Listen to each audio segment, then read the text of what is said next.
All right, we're live. So this is Monday Night Draw in the summer, which this is the first time we've done a Monday Night Draw in the summer, and we won't, unfortunately, have another Monday Night Live Meredith's computer until September. But yeah, Meredith agreed to come and help me with this one, which I'm very excited about. We have two incredible guests today. We have John Livesay and we have Joshua Dershine. Joshua, let me just say, first of all, John Livesay, how long have we known each other by now?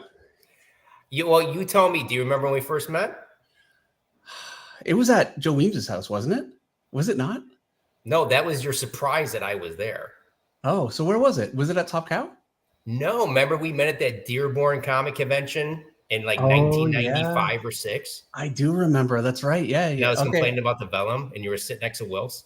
Yes, I remember. Wow. Okay, yeah. I totally forgot. See, you know what? I had Joe Benitez on last week, and the amount of stories that he has that I've just completely forgotten. You know, I remember everything. I've got just as many. But when you saw me at Joe's that first time out of the blue, and were you kind of like, why is he here? Why would he be here? Well, yeah. So anyway, it's great to have you here, John. Yeah, we've been friends for, really, it's been not 30 years, but pretty freaking close. Yeah, 25. Joshua is a longtime member of the flock. He has been drawing for a little while. How long have you been drawing now, would you say? I started taking comics seriously when I was 15, so about 3 years. All right. Does Joshua have a handle that people on the flock might know him by? The Art Jedi. There you go. Yeah. Yes, yeah, right. Thank you, Meredith. Probably important. See, this is why we have Meredith. Otherwise, people are like, "Who's Joshua?" Joshua, come on. Art Jedi. Joshua and John have a book called Amarok, and I'm going to show. So there's an Indiegogo page, and my apologies in advance. You guys know how terrible I am with this stuff, but I'm going to put up I'm just going to start doing it while I talk, so we're not here. Okay, share screen. Hold on. Entire screen. Allow. Okay, here it is. So this is Amarok, a futuristic dark fantasy about a vigilante without a purpose, magic, drugs, and over-the-top action. This is actually going to have a video once we go live. And I warned Joshua this is going to be a disaster because I'm so bad at this stuff.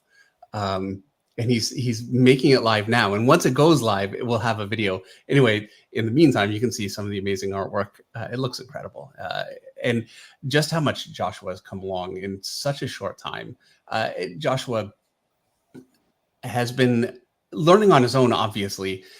He's his own artist, as we all are, but also been following along with the channel. So it makes me very proud to have, a small part in this. So I was really very, very excited to be able to have Joshua on to talk about his first major comic project. I mean, this is the beginning of working as a professional, which I know for a lot of you, it's a hobby. And for those of you that want to work, I mean, it's the dream, and Joshua's making it happen. And so it's very, very exciting for me. Making it happen at 18. 18. I didn't get in. I didn't get in until I was 22. No, you're a failure. So again, it is Amarok. You can sign up for it. As a matter of fact, actually, we can go live right now, actually, if you want. Okay, I'm going to try and let me link the page. I'm going to reload it and see what happens. Well, I can launch that. I need to launch the camera. Okay, you need to launch it. Yeah. Okay, launch it. It's launching. Okay. All right, it's live. Okay, I'm going to try again. Real quick, the first backer who buys something, you'll get a special little prize that I sent an email out about something. So anybody that backs first, good luck, guys. Hope you enjoy the book. Okay, so I'm going to play the video. You guys ready? Here we go. Meredith, you ready for this? I'm ready for the video. I'm going to make it big.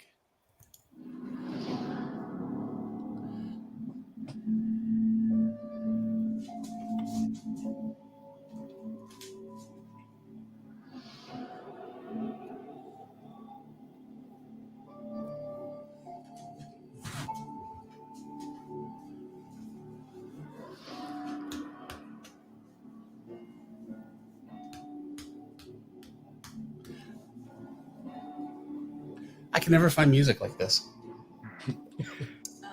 It's just on iMovie. Yeah.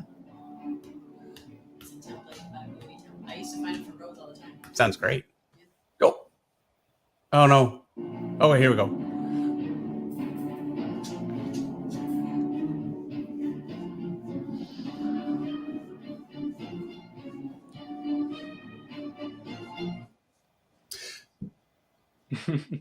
Commercial break. Come on. Let's go. Give I don't know you a if it's chance to my take end. it all in. Oh, here we go.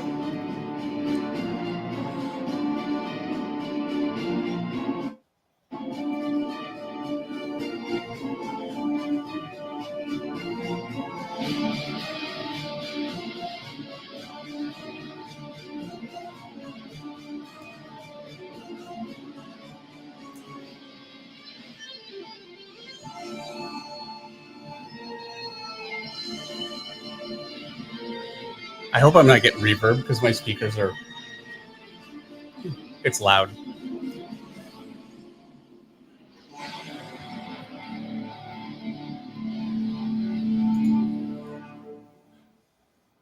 Awesome. Oh, somebody composed. Cool. So yeah, well, I mean, that was way too good for Yeah. stock music. Yeah. How great was that? That was awesome. I do have some super chats. So there should be, let me just point out, there should be a link in the top of the chat. Eric and, dog unplugged my phone. Eric and Russ, if you could do that, I would really appreciate it. You can see it here on my screen, indiegogo.com/projects/Amarok, little number sign, another slash. And yeah, it's open now. Very exciting.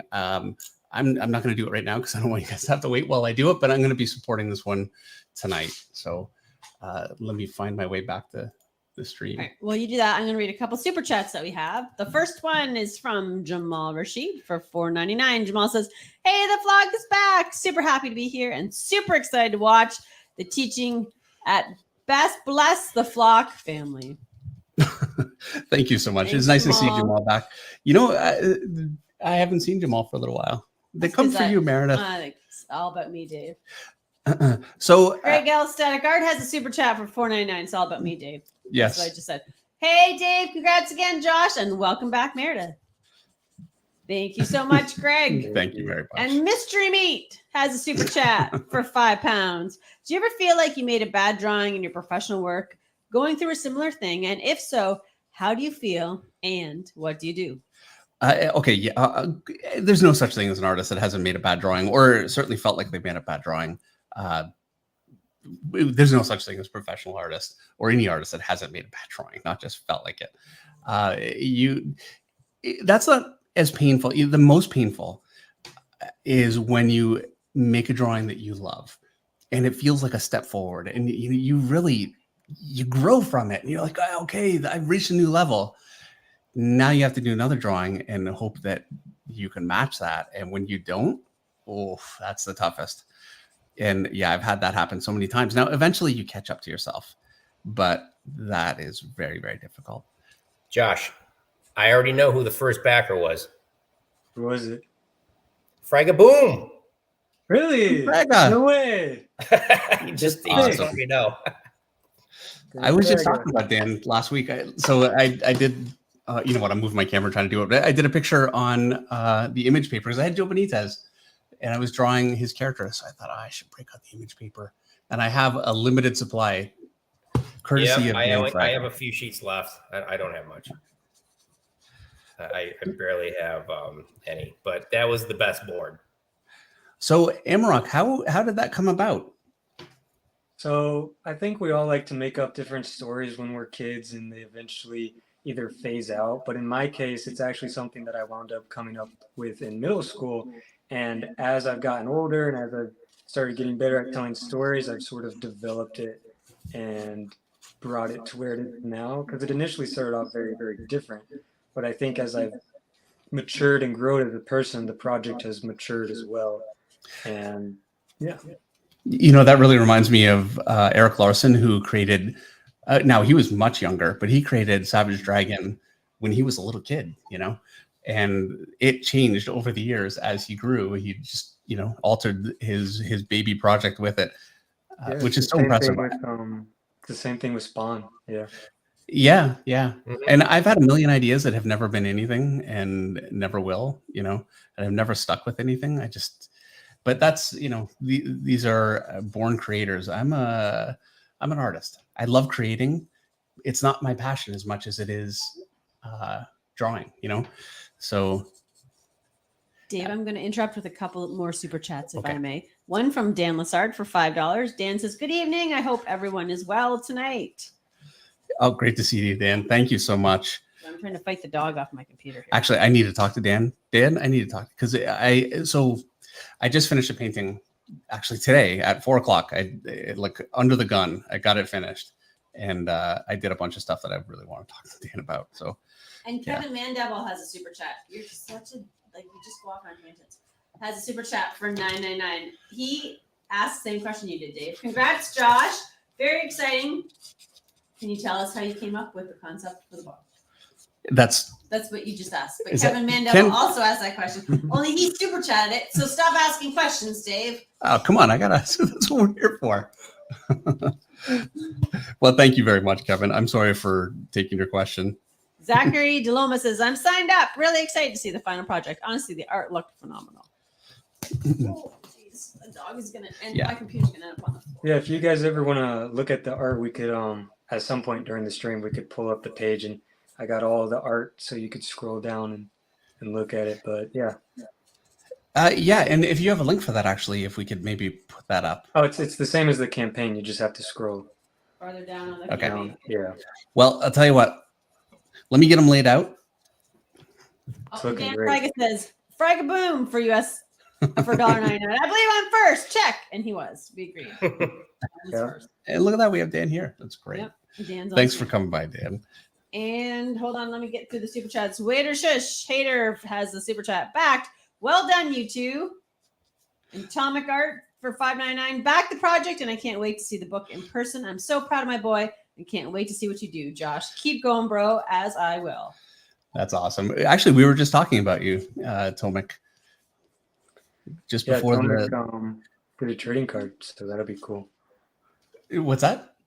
Oh, he did a trading card for the campaign if we reach a certain monetary amount. So if yeah. That's awesome.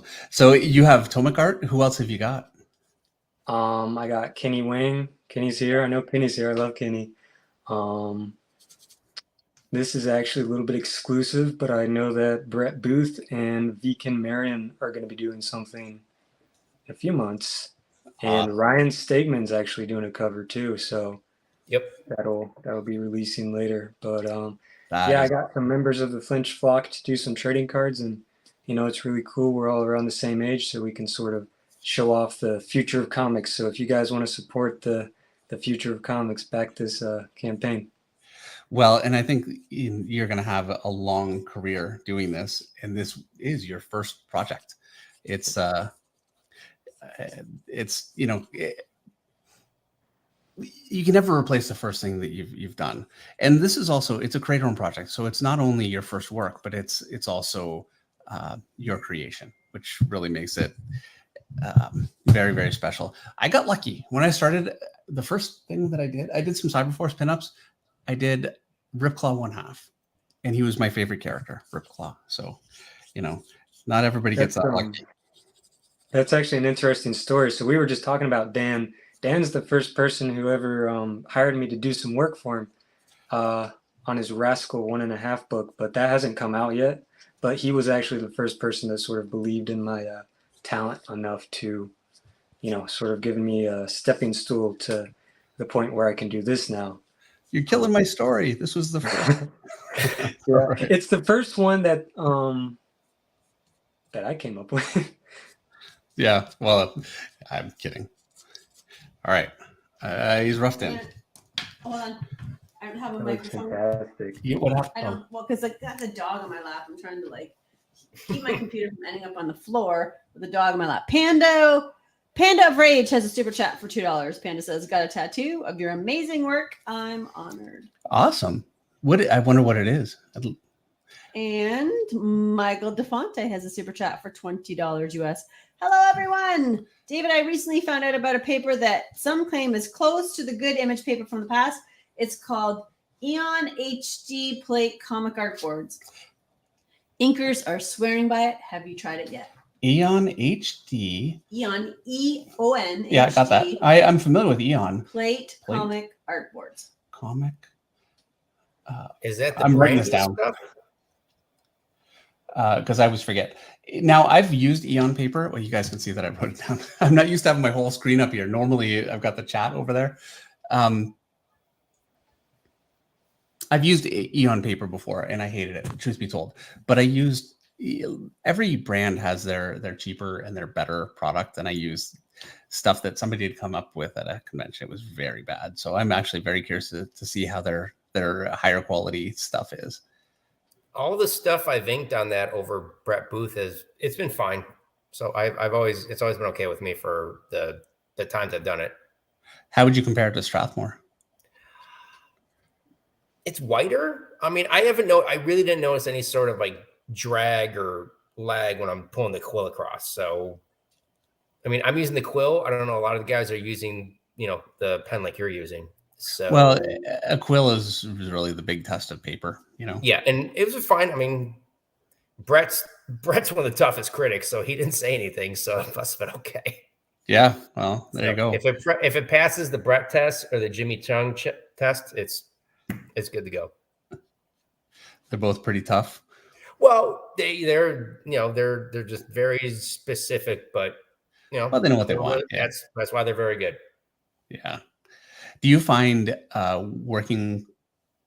You know what? I don't want to ask specifically about an artist, like talking about your working relationship outside of it's not. But and okay, if I'm is not anybody worse than Dave for fussiness? By the way, we work together. Yeah. Yeah, Dave. Yeah, no, it's been a long time since I've actually inked anything over Dave. But no, I've had guys where just like once in a while I'll get a guy that like, I usually don't bite my tongue, but I was like, you gotta be kidding, So yeah. So it just matters. I mean, I'm very workable. I can get along with everyone. So it's very rare there's an issue that comes up that like it's like, all right, I gotta go. But no. So have you actually done that? Have you just said, you know what, I'm out? Like I can't. Once or twice, I was like, guys, this is ridiculous. So I was like, yep. I go, it'll be much easier to use someone else. I can get a few hours more sleep, so I can leave. It's a tough choice to do that though, because it's like, where's the line between not driving yourself crazy and being, professional and seeing something through, and I always worry about that. Like, am I being unreasonable? I don't know, as long as you can find the happy medium, as long as you and the other person can really be diplomatic, like, hey, this is why I'm doing this. I understand you're doing this, but let's see if we can meet in the middle. Let's try it on one page. And then, hey, if we'll make it, we'll vote. If it doesn't, we'll go forward. Yeah. And it's not like, and Dave, I mean, we got to, generally when we're doing stuff for Marvel and DC, I mean, we got to be pounding this stuff out. You can't be sitting there like, oh, gee whiz, is this line? Okay, I don't know. We'll sit and think about it. But, you just like moving and moving and moving and moving. Well, my favorite method is to wait until there are 2 weeks or maybe a little less left on the deadline, and then hammer the whole thing out with a bunch of X's and, black with stars. Mm-hmm. And then when in doubt, black it out. Yeah, make it somebody else's problem. I've never had any idea just how much black with stars is a hassle until I started inking some of my own stuff. I'm like, wow, what a, Yeah, and if you're actually frisking it off like I would, that's a real pain. But most guys, they won't. And there's like, stars all over the borders and on other panels and stuff. So okay, but so in my experience, frisket is impossible to use. No, it's fine. I'm telling you right now, it's not possible to use. I've done it. It is not possible. And I think it is a myth that people use it. Just saying that. I just, it's funny. I just used some like a few weeks ago. Okay, so no, I believe you obviously, but what are you using? There's the cheap, and I think I mentioned this to you, Josh. There's the cheap way, and it's the Danny Mickey way, which he will use a bunch of random Post-its, put it around, and just keep peeling them off and moving and moving and moving. It works, you know, if you just don't have the time, or you just don't want to have the time to put that down, cut, peel, all that stuff. But I use that Post-it note method quite a bit, and it does work. I've never done that. I need to try it. That seems like, so what's happened to me? I did a Green Lantern cover. This is a few years ago. And I used Frisket. I used low tack Frisket. It's like a clear paper. You put it over the whole thing, cut out your, you know, and when I was finished, I peeled it off. It peeled off half of my inks, tore off the paper. I don't know why. And I talked to Dan DeSantos, who is like the font of knowledge on everything. And Dan said that if you use a hairdryer and warm it up, it'll come off easier, which it does, but still not perfect. And I'm just so afraid to eat. Like, I just don't use it. How long did you let the ink dry on the board? I don't know, a couple days. Okay, well, yeah, I don't. That's my problem. That was a rarity. I don't know. I've never had that happen. I have no idea. But yeah, that Post-it note. Josh, how many classic ways have I brought up all these old school things that, like, oh yeah, you can fix it like this, we can do it like that, you know? So I mean, I've just been giving him like endless things, like, oh yeah, we can do this, and you know, just the old school ways that like no one's doing that stuff anymore. Yeah, which is such a shame, you know. I am a huge fan of a lot of artists that really just work digitally, but am I doing this right? I can't see his hands. Dang it. Can I interrupt with something? Oh, he's got like a mechanical magic arm thingy. But, oh, I see it. Okay. David. I'm going to see. You should have said something. David. You guys were talking. I didn't want to interrupt. David, can you hear me? I can hear you. Sorry, go. David, can I interrupt with some super chats? All right. Make sure I didn't miss any. Okay, I got the Michaels. So the next one, it comes from JDSCT for $5. Dave! So awesome to be back. Meredith, we miss you. Good luck, Josh and John. Thanks. JDSCT. And from Panda of Rage for $2, Batman Who Laughs. Lassard sent it to you. Thank you. Oh, awesome. Oh, yeah, I saw it. Oh, that's great. Yeah. I saw it actually while Dan was working on it. It came out great. Well, congratulations. That's awesome. And Matt Nick, 1983, has a super chat for $10. Hope you're all doing well. Josh, I'm super proud of how far you've come. Plus, having John's dynamite work mixed together, this is going to be awesome. I'm curious on who is doing the coloring. Thanks. Andrew Dahlhouse? Is that right? Andrew Dahlhouse is going to be doing the colors. I think he might be watching right now. But anything. I reminded him. Yeah, the Rob Willis cover is colored by him, and Dave's cover is going to be colored by him. And one thing I needed to say really quickly that I forgot is that Indiegogo does this thing where they automatically add their own tip to your order, and you need to manually go in and take it off so that you don't get charged extra. But I didn't know that. No. Yeah, it might be a new thing that they came out with, or it might just be a my thing. But it's I'm sure that they gotta squeeze the Rock as much blood as they can. But make sure you don't give them extra money. It's not going to me; it's going to them. Oh yeah, okay. Yeah. See, I wouldn't have minded, but yeah. That's the first I've heard of that. And this one is okay. See, yeah, you can't just let me go, Joshua. Yeah, I was watching you, and I was like, "Oh, he's not doing the arm." Oh well. And you were like, "You're too nice to say something." Yeah. So he might figure it out eventually. We'll see. And you did. It's mechanical, but it's kind of covered by his. Yeah, that's cool. I like that. Yeah. Which adds character. But yeah, the idea behind this design was to design it the way that I would love to draw it. So all the different things that I love drawing, you know, cool muscles, cool mechanical arms, cool wraps around his arms, and I like the baggy pants. That's fun to do. It's like ninja pants. Yeah. Just all these different textures and stuff that you can play around with, the riggedy raggedy ruggedy cape.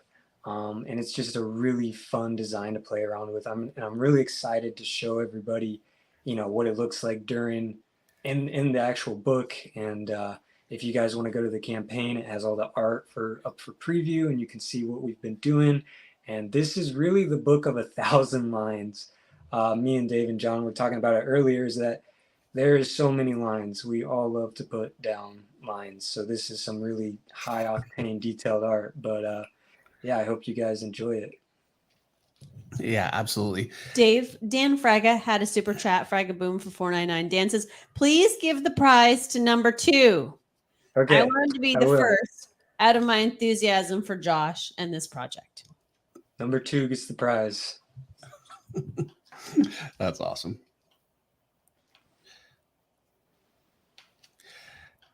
All right. I'm going to try and draw the rest of them without messing up.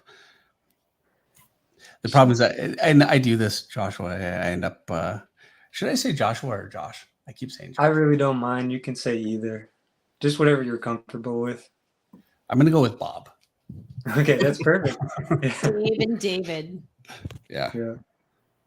Actually, now our son's friends, we don't see him as much anymore. He's really busy working, but I'm so bad with names. I finally came up with nicknames for everybody, and so yeah, his buddy Julian is Marvin, and I still call him Marvin sometimes. I can't help Marvin. it.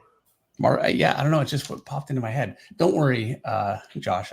You don't look like a Bob. It was just not that Bob is a bad name for all you Bobs out there. But yeah, if you guys have any questions about, his superpowers, what kind of world he lives in, the story, all sorts of different stuff, I can definitely answer those. So. Why don't you just tell us? Give us a Okay, yeah, sure. So the idea behind the whole little universe that he lives in is that it's a fantasy, like sort of Lord of the Rings, Game of Thrones, but it's evolved thousands of years into the future. So what would happen if a Lord of the Rings style world kind of turned into Blade Runner? So the first obvious answer is that we're always constantly industrializing and sort of abusing our resources. And so if magic was a resource, I don't think it would be respected in a very sacred way. So what they wound up doing was trying to industrialize it and take it for themselves and not respect the sacredness of it. And so what actually happens is the magic fights back and stuff starts mutating and the world becomes uninhabitable. So they have to sanction into these cities that are protected by these force fields.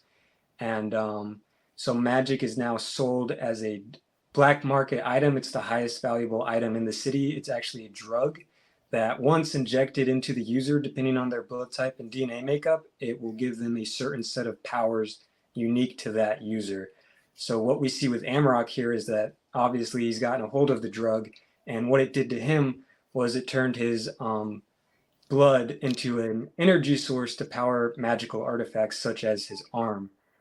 And so he's a very troubled man. He's had a very troubled past. There's some things in the book that sort of allude to sort of where he came from and what he's doing now. And you really get to experience that as the reader, as you start reading, he's not exactly the character that you think he's going to be. And so I'm very excited to unveil the mystery behind him and where he came from and what he's doing, because his main thing is, he's picking off different legal enforcement groups, but you don't really know why at the beginning. And as the issue sort of goes on, you sort of learn a little bit more about him. And this is a very character-driven, very character-focused story dealing with, isolationism and what that can really do to a person if they've been completely rejected by society. And so I'm really excited to get it out there finally, because it's been in my head for a while. So it's a poignant topic for nowadays. Everybody's on social media so much, and placement for actual people. And I think we're missing. It's definitely sort of an allegory for escapism and, what the effects of that can be if you just are in your own little world. And in this case, it's like drugs. So it's like, obviously that's an allegory for substance abuse and addiction. But I think that's a very relevant topic, especially for many people my age. Yeah. In this day and age. So I really wanted to explore that and what it looked like, explored in a fictional setting, but a very realistic message, I think. So with really cool 90s art to top it off. So, well, you know what? best art is 90s art. I gotta say, Definitely. I love that. So I'm a 90s artist, you know, and there was a time around 2000 Marvel, and it was a great period in comics, so I don't want to down it at all. But Joe Quesada had taken over at Marvel, and a lot of the aesthetic he moved on from and really updated and made writers much more prominent, made the stories more readable, and laid the foundation really for the Marvel Cinematic Universe, which, I mean, honestly, okay, I'm a huge fan of that, so whatever, but I'm still a bigger fan of the comics, and I love that period, and I don't know that comics would have survived without it. I think Joe Quesada really saved the business when he came into Marvel with what he did. But for artists like me, it was a tough period a little bit because people hated 90s stuff. And I remember just getting derided online as a 90s artist for like the longest time, for 10 years. And then all of a sudden, we were cool again, you know? Yeah. You know what it's like? I'm like a hairband, ironically. Because I'm bald there. That's the joke. Anyway, yeah, I'm like an 80s hairband, you know? Eventually, we just got cool again. I'm Def Leppard. Yeah. You're not saying, say something. I mean, my thing about 90s art is that it's really much more focused on cartooning. You know, one of the things you hear is that the muscles are too big, or where are the organs? And nobody really asked that stuff for Charlie Brown, even though he's very unproportional. It's because you understand as an art form, that's a cartoon. And 90s are a form of cartooning, and they're not supposed to be hyper realistic like people have come to expect from different stuff in the 2000s, like you were saying. You know, it's funny. I remember thinking that 90s stuff was like the most hyper realistic stuff, you know? Well, that's the cool thing, is that it's cartoonish foundations with really hyper realistic rendering. And so that's like my personal favorite art style, is seeing those two get married together to sort of make this new thing. So yeah. Oh, well, me too. Definitely. We agree on that one. And I was complaining to Meredith that you're not talking. You don't need me to talk right now. No, I do, though, because see, you know how long it's been since we've had Meredith on here? It's been ages. So you don't need to hear. We're here for Josh. All right. I'm just the supporting cast. Well, I missed seeing you, Meredith. I'm really happy you're back. See, there you go. You're just being sweet. No, you were such a big part of, getting through high school. You guys coming. I hated Monday, hated going back to school. So getting on here and watching the stream, it was the best thing ever, really. And you guys always inspired me to push myself and be the best artist I could be to get to where I am today. Because I remember when Dave started this, and I was just like getting into all this, and now here we are. I'm doing my own thing, launching my own comic. When was COVID-19? 2020? You were 15. 2020. Yeah, 15, right when 15. I started. Crazy. It's crazy. So, and you know how, like, John, for us, it's like, it's a couple years ago, you know? Like, what really changed? Well, we were always at home, so we never left anyways. I mean, you're 100, Dave, so it really was like you blinked your eyes. Yeah. Yeah, it was it was the last time I really sat down and talked to Mark Silvestri for like an extended period over a few days. And I mean, that's already now 3 years ago. It feels like, we just talked. So, yeah. Again, because you're 100. All right. So I got them roughed in the outline. And so I'm going to stop really quickly, and I want to show you guys. So I'm going back to the pages. Yes, we're going back to the same page I was on, right? Yep. Yes. Okay, good. I still have it open. It's looking absolutely fantastic so far. I love what you did with it. Oh, thank you. Entire screen. Allow. I need a button for this, and I know it exists if I knew what I was doing. Okay. So here we've got this. I'm going to move down to some of the interior pages. Is that what you wanted to hey, look at that. Yeah, coming soon. Currently being drawn. It is currently being drawn live. So, yeah. But, yeah, these are some of the interior pages, penciled, all traditional. Well, I did my layouts digitally, and I printed them out and penciled on top of that.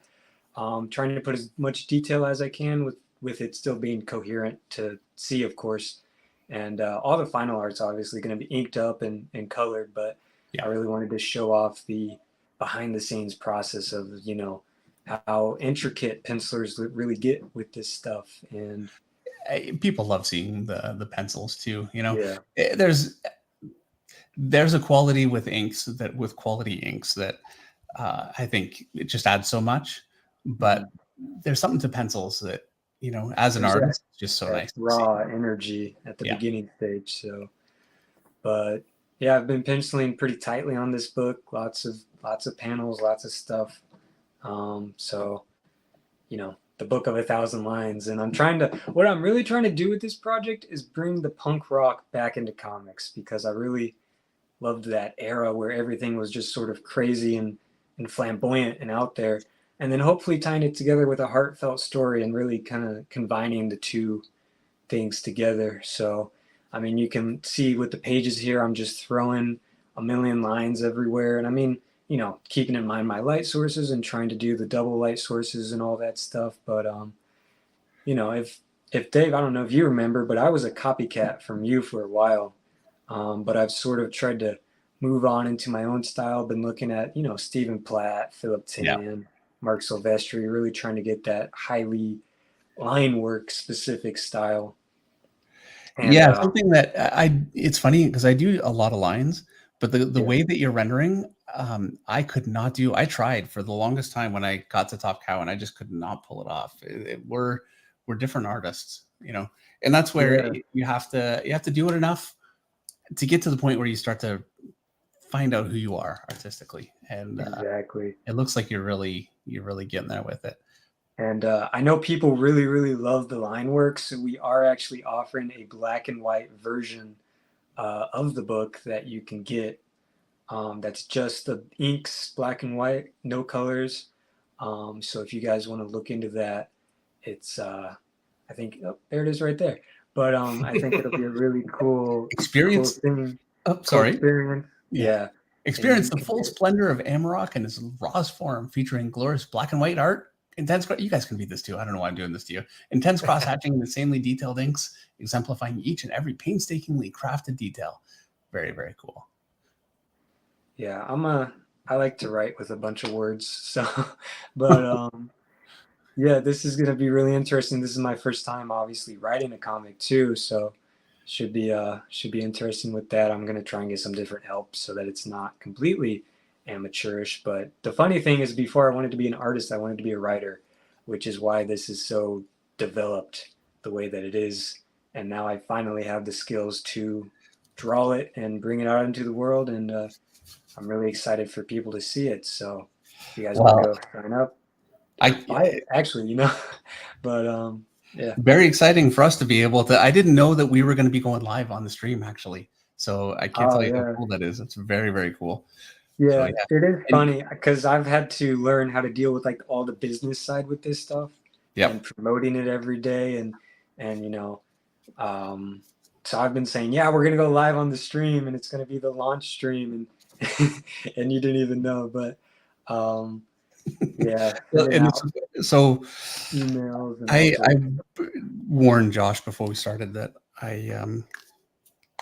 it's going to be a bit of a mess because I'm terrible at this stuff. So, said, like, just to let you know, it could be a little shaky here and there. I updated his arm a little bit. As I'm looking at the artwork, I'm like, oh no. So I got a little better reference. That looks insane. That's awesome. Okay, here we go. So cool. This is the coolest thing ever. This might be one of the coolest. No, this is one of the coolest experiences of my life, for sure. Oh, that's awesome. So, and this is going to be available, this picture, as part of the Kickstarter. Is that right? Yeah. Yeah, we'll figure out something with it, definitely. So yeah, once it's all finished and scanned up, we can put it on there. And if you guys are interested in it, might be available for purchase. We'll see. So yeah. Dave, I'm going to interrupt with another super chat from Brad Scott for $20. Brad says, Art Jedi, congratulations. Interesting story, project backed. Glad to have Monday Night Draw, even if for a limited time. David, thanks to you and Eric for the continued guests and arting nights. And as always, Miss Meredith rocks. Thank you, Brad. Thanks a lot. Thank you so much, Brad. I really appreciate that. I really appreciate your support. Been working super hard on it, super duper passionate about it. So I'm excited to see other people getting excited. So Well, it's infectious when somebody is that passionate about a project, you know, and that's what it takes. You have to have that level of passion. I'm saying the same word over and over again, but yeah, for sure. That's one of like my biggest things. That's, you know, because, you know, a lot of people assume when you're 18, you have like natural talent. You started out really good. Not for me. I started out quite amateurish and really had a lot to learn. But I think drive over talent is going to beat talent any day of the year. Well, okay, my opinion, drive over talent's never going to beat Travis Charest. That's true. But when you have both drive and talent. Yeah. Well, and you know what? There can only be one Travis Charest. There can only be one, you know, Mark Silvestri, Kim Dundee, and those guys are always going to be there. The guys that just seem like it's just like easy. They just can do it, you know. But that's none of us. Certainly not me. Well, whoa. Okay, wait. Time out. So I will give Dave a lot of flattery here. I've probably more than almost anyone else. I've got to watch Dave draw a ton in person. Because he basically, our condo that I shared with Joe Weems, it's like Dave's second home. Yeah, for a long time. So it was over there all the time. And I got to watch Dave draw an infinite amount of pages and covers and covers and covers. And Dave's an absolute juggernaut of talent. So don't let him, don't listen to him. He's watching him draw stuff was amazing. He's way too humble. You're. I mean, honestly, Dave, you're still one of my all-time favorite artists. You probably are my all-time favorite artist, and just getting to see you whenever you draw. You're on his stream. He has to be your all-time favorite artist just for tonight, if for no other night. You guys are quickly becoming my all-time favorite guests. Dave would come over all the time with a big box. It was almost like a box of what you get like 500 sheets of copy paper in. He'd have all his ref and his tools and his pencils and his ruler, that sliding ruler thing you had. Yeah, I have a different one, but I still use the same thing. He'd bring all that over and he'd have a whole box of stuff. And then we'd sit there because Joe and I lived together forever and we did thousands of pages at the house combined between us. But everybody would just come over and work. And Dave was there all the time. And Dave, you would probably think that I might have been, because Josh had brought this up a while ago, I wish they had studios again. And yeah, I mean, that's not going to happen again. But I was probably in one of the more unique positions that when I moved in with Joe, we had 2 extra tables and everybody from the Cow and Extreme Studios and some Wildstorm guys, everybody would come over and hang out and we'd all work. And well, you were in Huntington Beach. Yes. Which was very, very close to Extreme. So it was convenient for them. It was convenient for Top Cow. We were in LA, which is an hour, you know. And since Joe and I were inking not everything, but almost everything, everybody would come over and finish pages, whether it was Dave or Joe Benitez. Brandon Peterson would stay at our place for a week, finishing Arcanum or any other stuff. Michael Turner would stay over for a night or two and finish up Fathom or Which Way Tomb Raider. You know, we did all that stuff. And everyone, Travis would come over a couple of times. We had, you know, this is the one thing Josh will get super jealous about, but Stephen Platt would come over a ton of times and he'd be sitting there drawing stuff and Joe be inking it. So I'd watch them guys. That was the biggest thing when I did move to California to, you know, work with Extreme and then quickly Top Cow. I got the biggest education and I got so much better so quickly just watching. And Bat would come over and stay at our place for days and days in a row and just watching Bat like, oh, that's how you were, you know, Bat was very specific about erasing pages. And I was like, he was so what? But it worked. No, he was right. And now I just do it I just did it that way ever since the following day I saw it. So can you tell me how? I could show. I'm going to come see it soon, so I will show you. Okay. We'll talk about it because you know what's happening to me right now. I'm using these things, and when you erase, you can't erase over that stuff, dude. Yeah, when you erase over that, it erases you this. Can. You can do it, but it erases this down to like 50% opacity. It's so frustrating. So, and Josh, how many of these other little old school tidbits have I had? You can't erase over marker. Yeah. You can't white out over marker. That's an absolute no. You can if you use this stuff. You can. Yeah, it's I actually I use that Posca pen for my cover for my Amarok cover. It's touchy. Yeah. I will say this. What I do is because I go over, and here, I'm going to do it a little bit. This might work in one pass and it might not. It's going on pretty thick, so I think I should be good. But if it doesn't, I end up doing like 4 passes of this thing and let it dry, and then I'm good.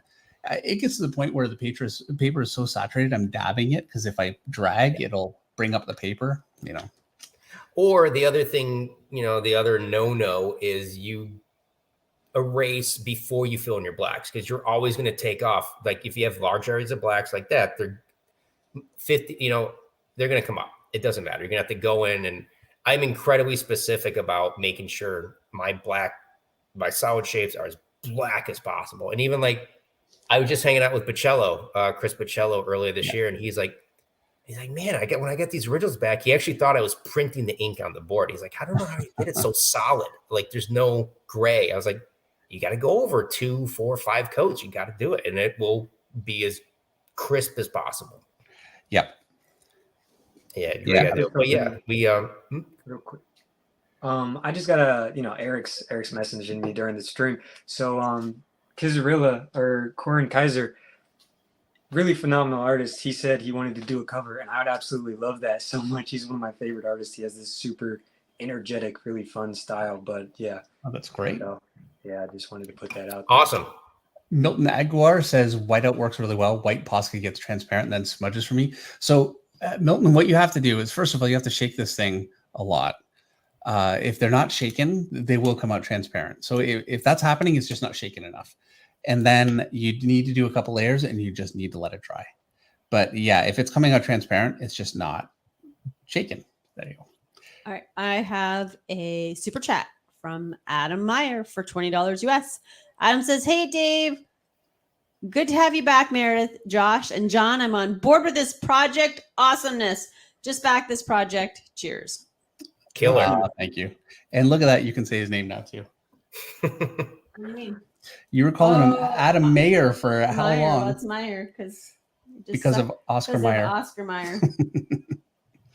Oh, it's good to see Adam here. And thank you so much for backing this. And when I do come see you soon, we'll have a whole frisket thing. We'll get that all going. Yeah, you know what? When that happens, I wanna do a stream and try and do a frisket. I will. I'll bring some with me. I have a full ream or roll I haven't even opened yet, so I can bring it. Yeah. I wonder something like it would be interesting to do a poll. How many of you? Yeah, look at that frisket. How many of you guys watching? Rika Inglis is here. Yeah, just super chatted. Yeah, so, since you interrupted with, hey, Rika Ingles is here, let me read Rika Ingles' super chat for €5. Hey, Dina, missed you guys and all the flock, obviously. Congrats to the Art Jedi for whatever's happening here. He obviously just joined. I don't even know, but loving it already. Thank you so much. This is the launch of my comic book, so there's links in the chat if you want to go check it out. I'm doing my very first comic book, and Dave was gracious enough to let me on the stream and draw a cover for it, and we launched the book on the stream. So if that looks like something you're interested in, there's some really cool art you can look at and see if you want to purchase that. But don't let any go-go steal your money. Don't give them a tip. There's a good PSA. Apparently, if you tip, it just goes to Indiegogo. And, not that we want to not. Yeah, well, that's the thing. They don't even have a no tip option. They try to make you tip. You have to hit other and then type in 0. But you know what? That's the world now. Any place you go, they've got everybody asks for a tip on everything. That's true. All right.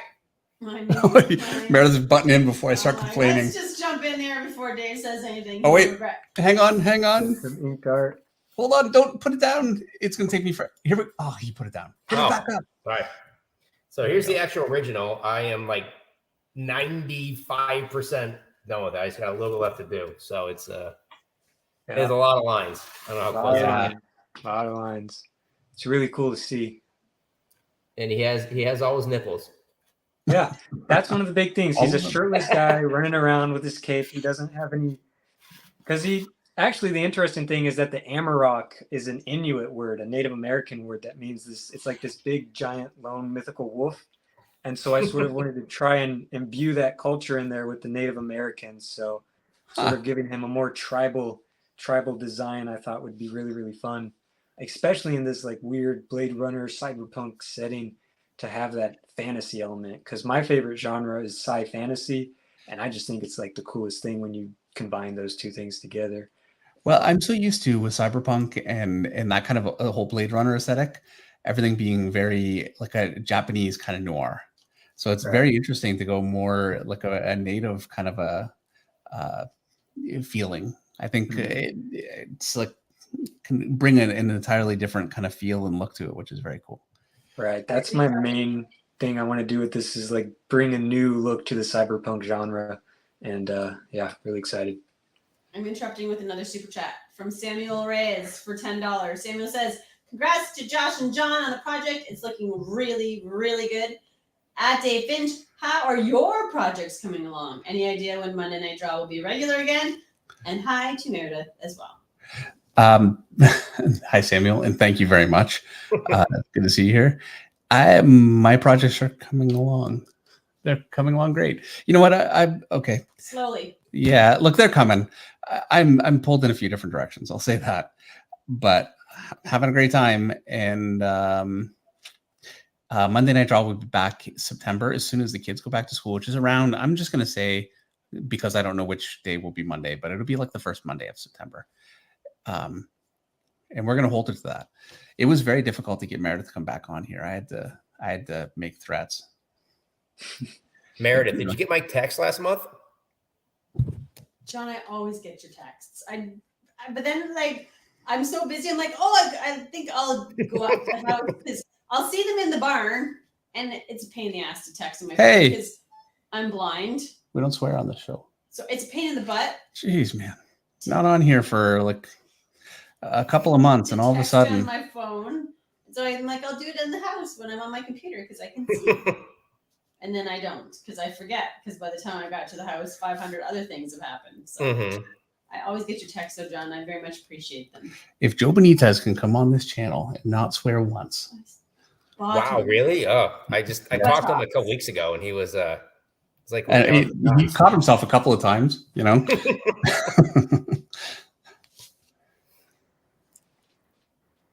Well, I'm glad Meredith is back. I really like her. So good co-host. Yeah. I was very excited about it. Joshua. So Meredith, why don't you tell everybody what you've been doing since you've been on the show? Horses. I'm fully invested in the Finch Farm horse business now. So, what do you want me to say? I don't know. That's it. Good. Thank you. Going to shows, showing my ponies, getting the name out there, building the brand. Yeah. Well, I'm sure Meredith would love to hear a great Dave story from back in the day that makes me look like a great guy. I would love that, John. Let's hear it. Okay, so I think this maybe was around like 2001 or something, Dave, when you had the car at your apartment that was still in the garage all the time. Yep. Okay, so the car wasn't working for a long time. Dave hadn't gotten around to taking it to get fixed. So one Friday he had called me to take him to the grocery store, and we lived really close. We lived like 10 minutes away from each other. Yeah, something like that. And I had just met this new girl I was going to take out that night. I just met her the day before. And so we're going to go out, and I was just about to leave to go pick her up, and Dave calls me. He's like, oh, can you take me to that? Was it Albertsons or Vaughn's or something? I want to say Albertsons. I think that's yeah. So it was the Albertsons right down the road from him. And I was like, yeah, I can do it. I don't want to, because, Joe wouldn't do it. So I had to make sure I would do it. And, I called the girl because we didn't have, we didn't have cell phones back. I was like, hey, I got to help my butt out, and I'll be there soon. So, so I went and got Dave. We did that stuff. We got his groceries for however long he got his bags of them. We go, and I was like an hour late for this date. And so I was shocked that she still went out with me that night. So I am too. Yes. But so I was like, look, I told her, I go, look, I understand if you are not happy, but would you rather go with a guy who really wanted to go help a good friend of his out that needed a hand? Yeah, that's the thing. You're a good, reliable friend. I think it's a bonus. Now, the only thing that can make that story better, John, is if you married her. Yeah, I think we went out a few more times. She was like way too young, and I was like, yes, it was a little, it was a little much. So, but yeah, that was. I hear that.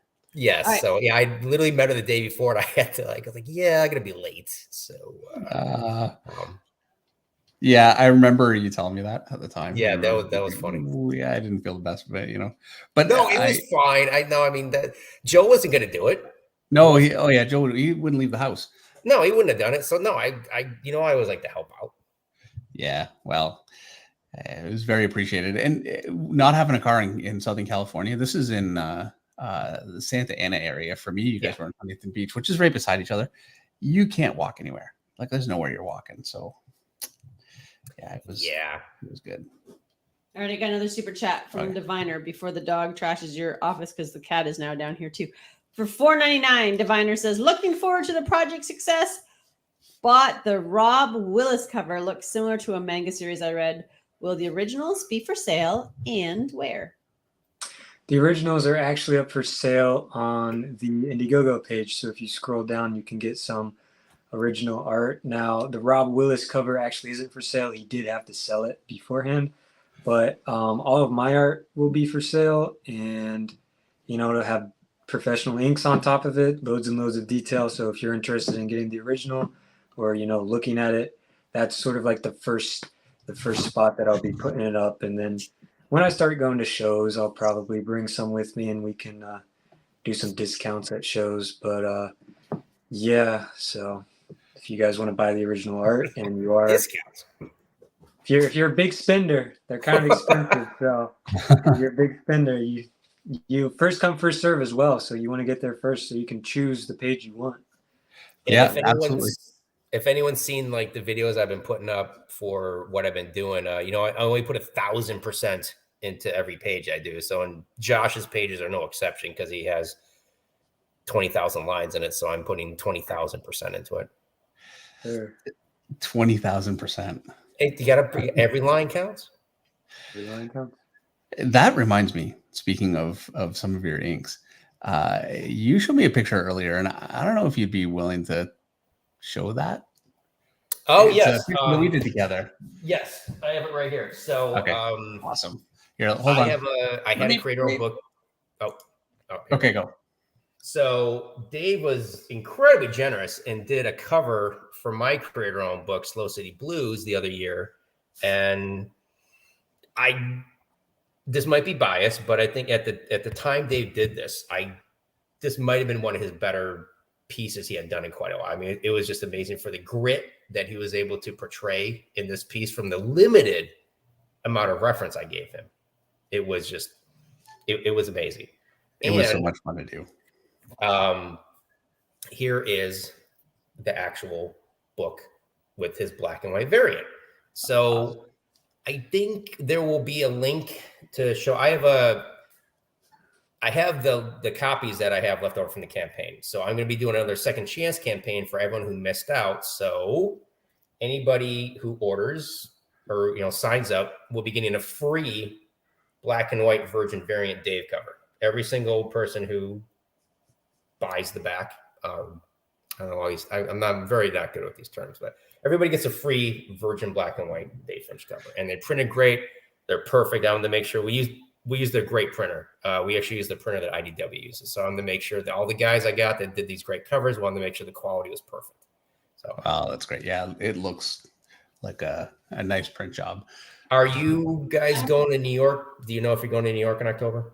Hold on, answer that question.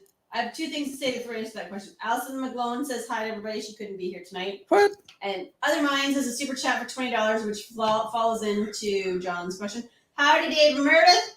Great to see the dynamic duo back again. Major congratulations to Josh and John. Best of luck with the new endeavor. Will you be attending New York Comic Con? Yes. That's for everybody. Yes, yeah. I will be. Yes. So let me just say quickly, Slow City Blues. Yeah, check it out. That was, it was a blast to do that cover. So here's the color one. So, well, Dave, I will bring copies of yours when I see you. Nice. Yeah, thank you. Yeah, because I'd love to have a black and white one, actually. Yeah, I'll bring you a few. Okay. So I don't know how. So they'll be, if they put up the link during the thing. Yeah, everybody gets a free one of these, and then the first 275 people get free stickers or a free sticker. So, nice. And I've got the best lineup of cover people there was. I had Dave, Paul Pope, Brett Booth, Philip Tan, Doug Monkey, Julian Tedesco, Francisco Matina, Howard Porter. How many artists have you driven to grocery stores?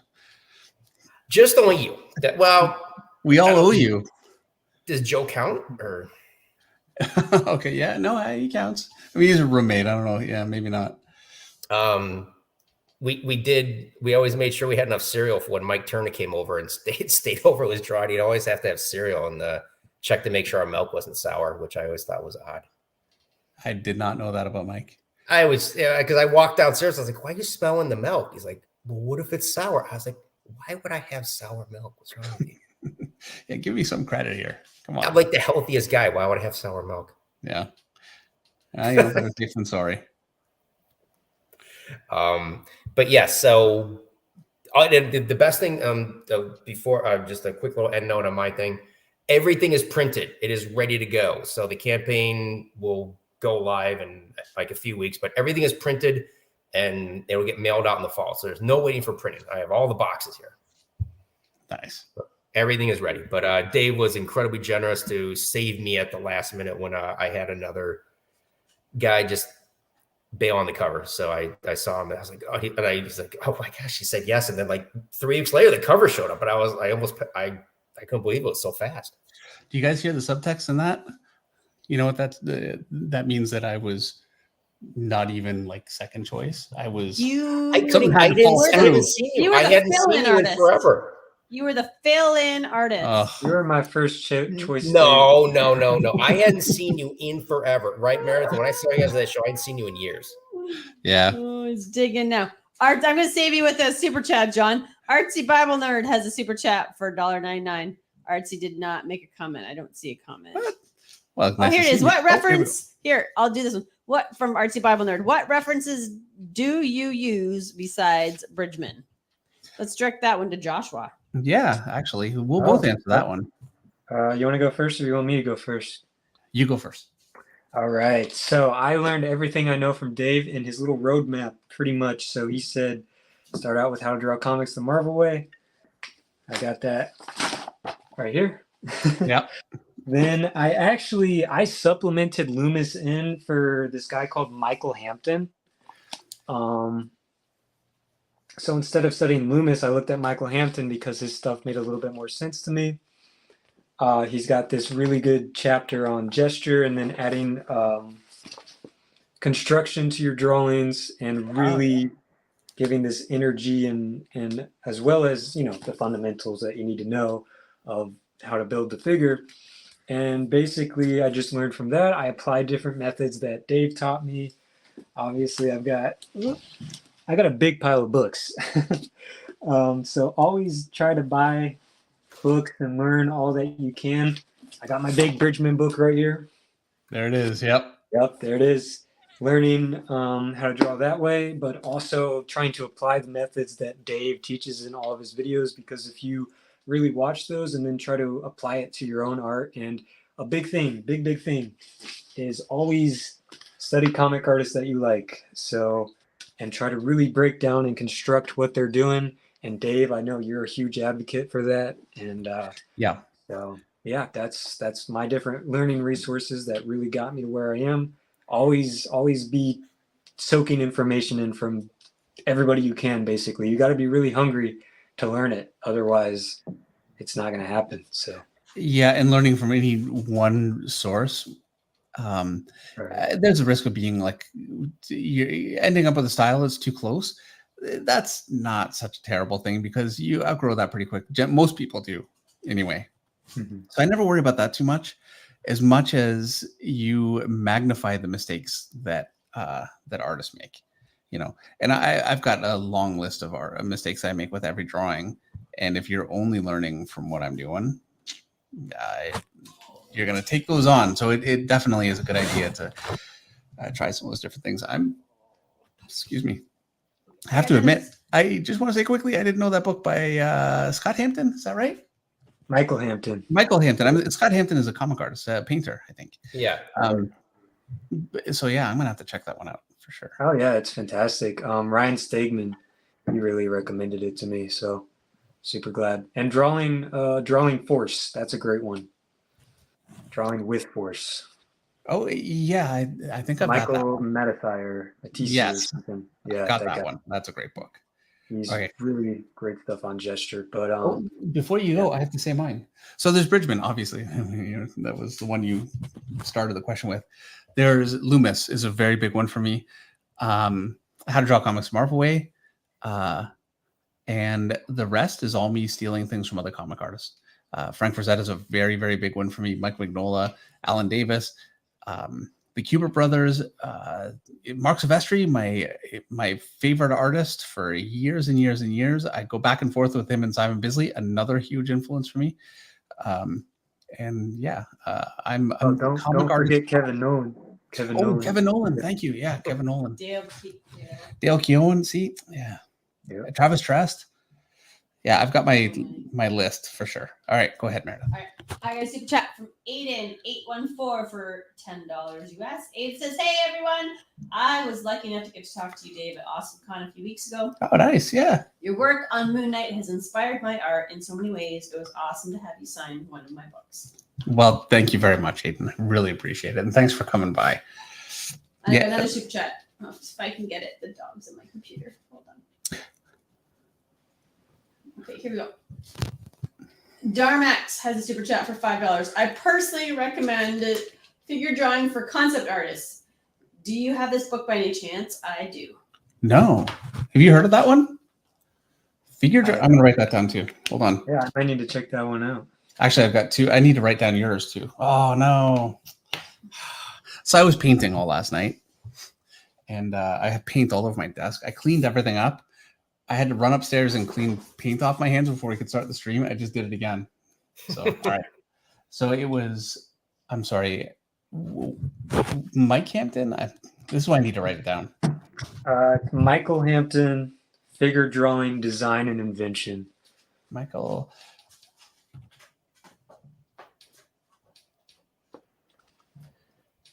All right. Should be able to get it from there. And the other one was figure drawing for concept artists. Figure.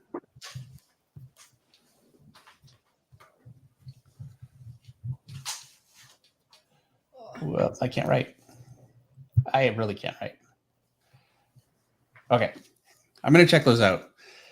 I think it's time. I really kind of want to go through a bit more of a study session again. It's been a couple years. I spent a bunch of time with Claire Wendling, one of my favorites, really studying her work. And a few other things. And then you get back into work, right? And it's really difficult to keep up that study. And I feel like I'm due, because if you don't do it, you're still very young, Josh.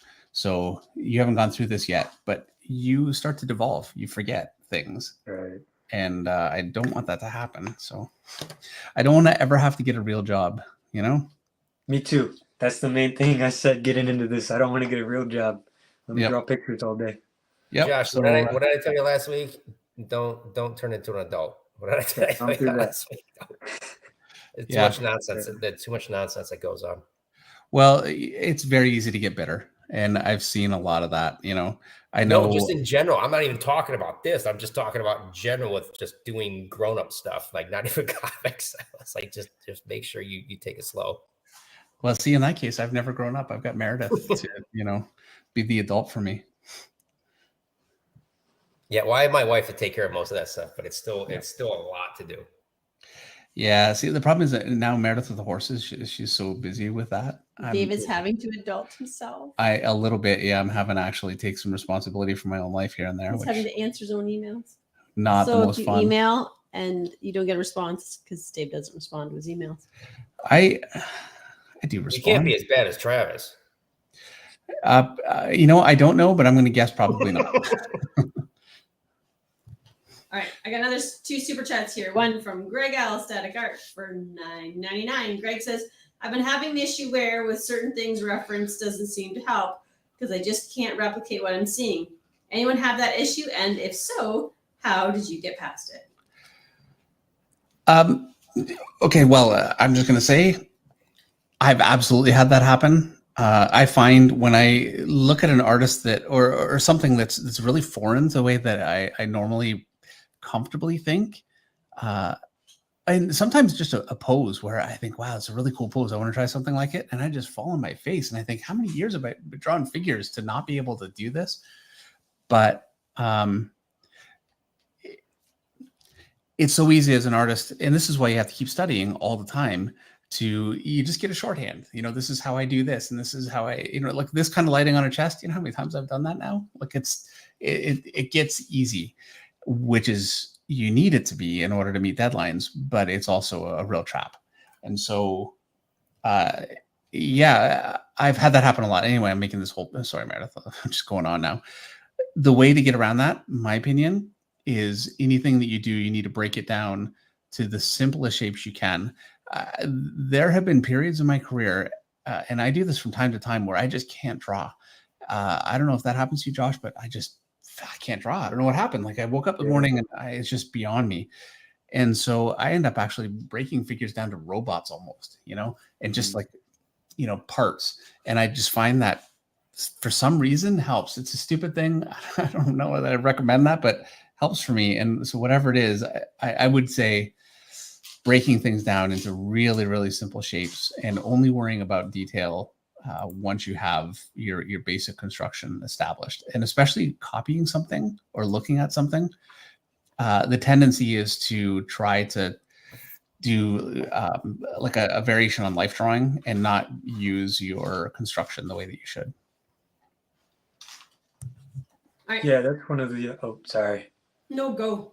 Oh, okay. That's one of the biggest things that you guys have always imparted on me, Dave. The main people that I really look up to are you, Brett Booth, and Ryan Stegman. You guys are always saying focus on construction, focus on drawing through, and really breaking the forms down into understandable shapes. Because if you don't have a solid shape language figured out for your drawings, there's not going to be the same appeal or energy. Or we were just talking about Corin or Kizarilla. He's got this insane shape language to his art, and it's the most important part of his art. So I think really being able to figure out your own shape language and how to break down the shapes of anything, and not only break it down to simple shapes, but then be able to build on top of that and keep building until you reach the finished product. Yeah. And we're kind of talking about a different, so I just did a video about shape language in it.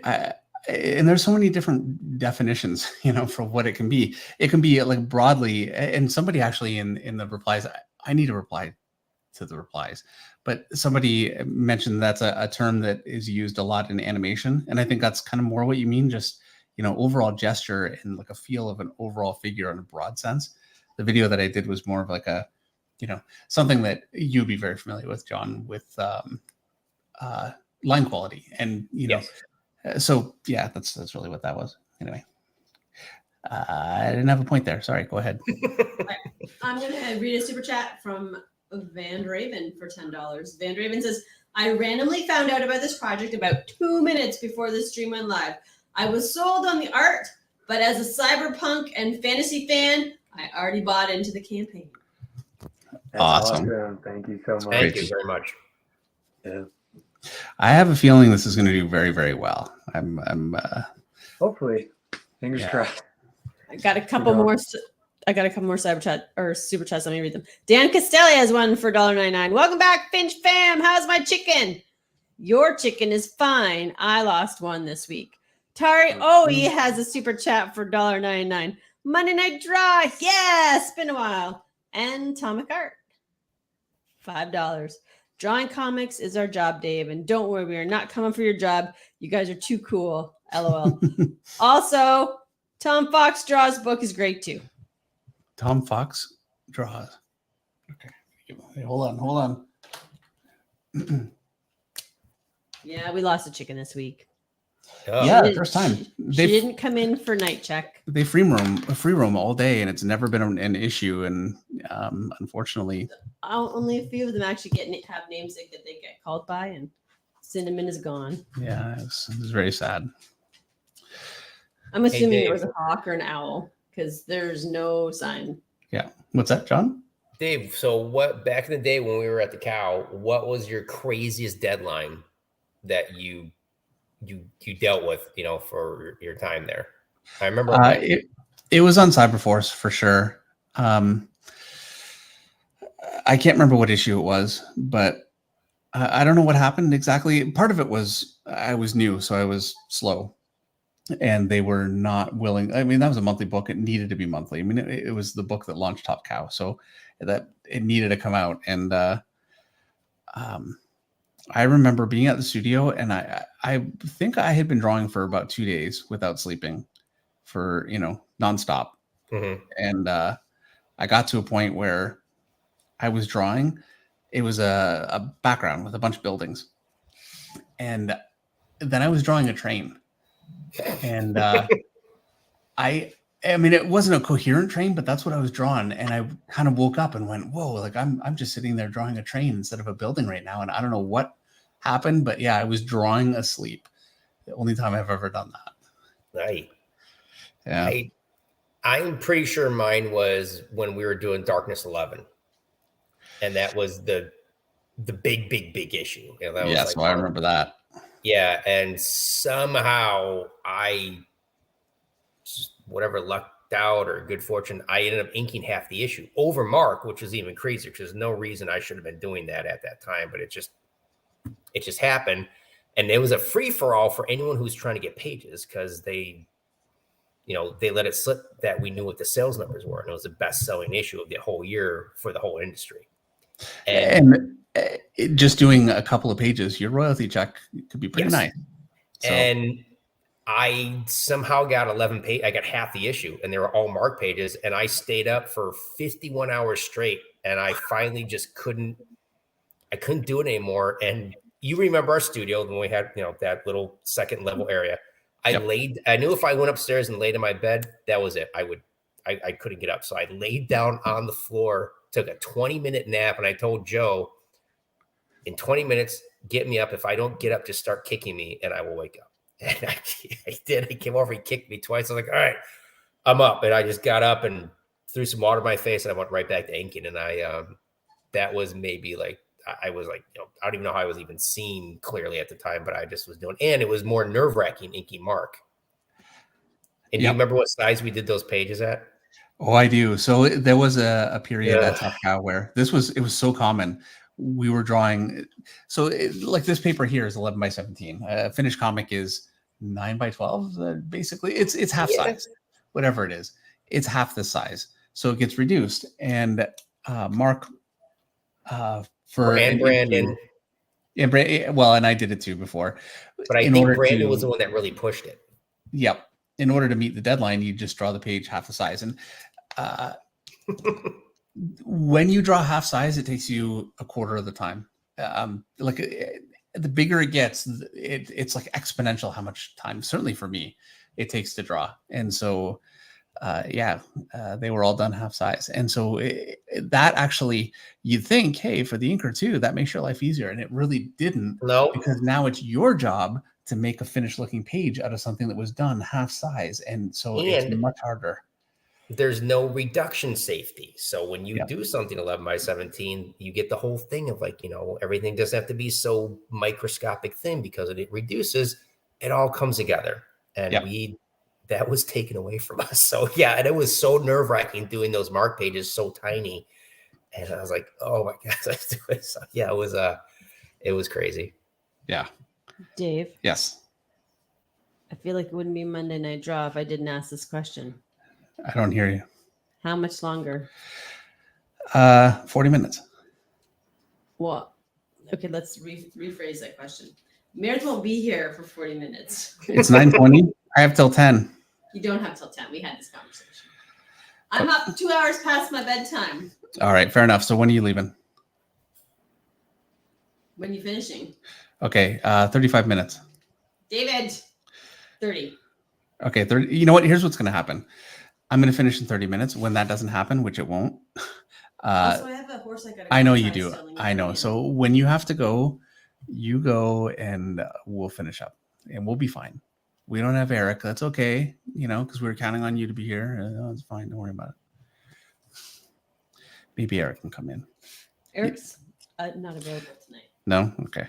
All right. Well, yeah, no, I'll get most of it done in 30 minutes. I don't want to just completely fart this thing out. No, I know you're not farting it out, but chop, Suey. All right, I'm working on it. If you guys want, I can pull up the stream on my other device and I can read the super chats if Meredith has to go. So, but yeah.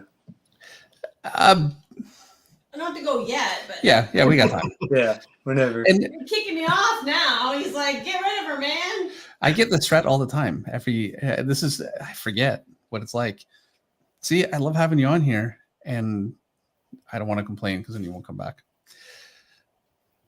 I also hate having you on here. I have to say it. It wouldn't be Monday Night Draw if I didn't complain about being up Everything. late and life. Story by Osmosis has a super chat for $10. Jedi Josh, just wanted to say you're doing awesome work. I backed you, mate, and hope all the best for your future. I'm sure you're going to do great. Keep chasing great stories. Awesome. Thank you very much. Sorry. Well, thank you. I just want to say, interrupting you saying that, but Eric says, I wish I could fart Art out.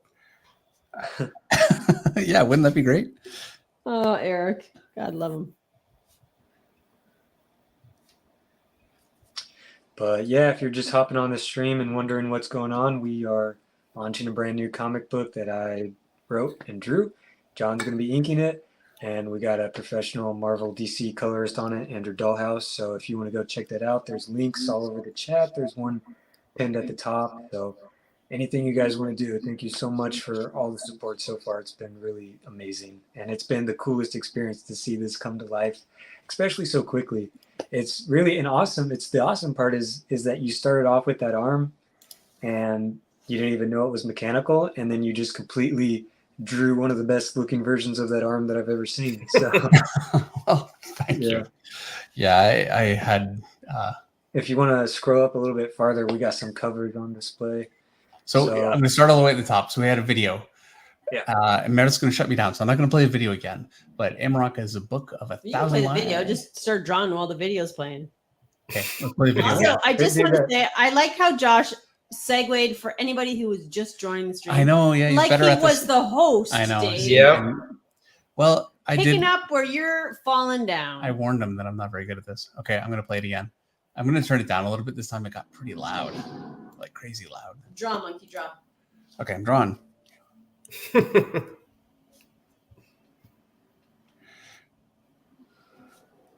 I'll watch. Dave can draw. Okay.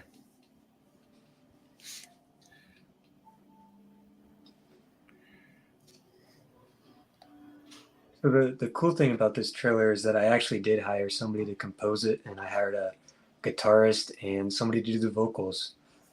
So I really wanted to make it special, but yeah. It makes such a difference. Yeah, it really does. Love that face, by the way. Thank you.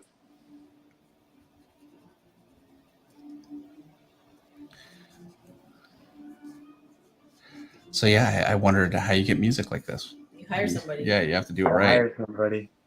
Taylor Ash Music. She did a really great job. All right. Yeah, he did not do a really good job. He did a phenomenal job. Especially toward the end. Yeah. Like this is all great. Wait to the end. It's awesome. The guitar, Nico, Yep. Nicholas did that. It was insane.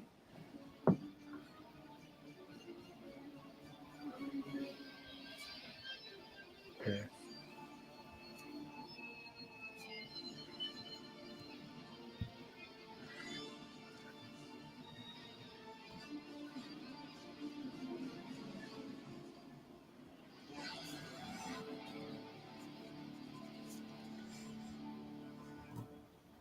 The Monday Night Draw video. We didn't even have a video. No.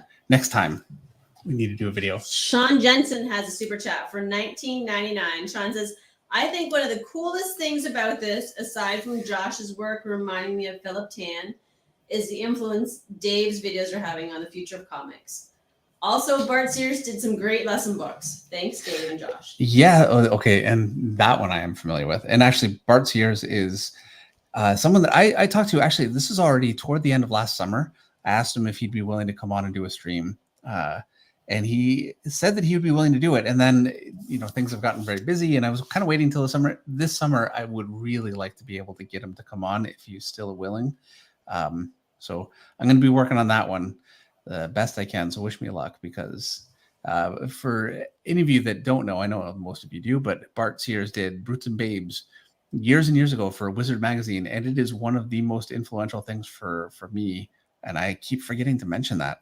My whole method for laying out a figure, the anatomy for a figure, really came from Bart Sears, and I stuck to that strictly for a long time.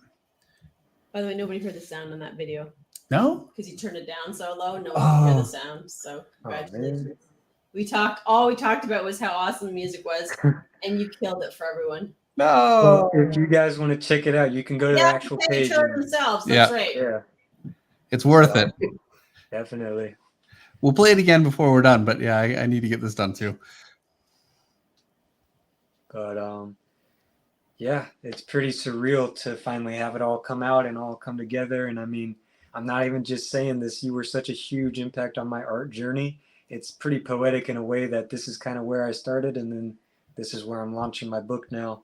So I really get to see it all come full circle. So it's insane. Well, it's great. I'm so glad that you were able to do this.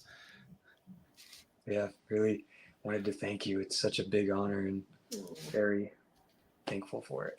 But well, we are touched that to even have your talent is your talent at the end of the day, and you can choose to work and hone it, or you cannot, and you have made a choice to work on what you have and hone it, and you deserve the success that you're getting. So congratulations. Thank you so much.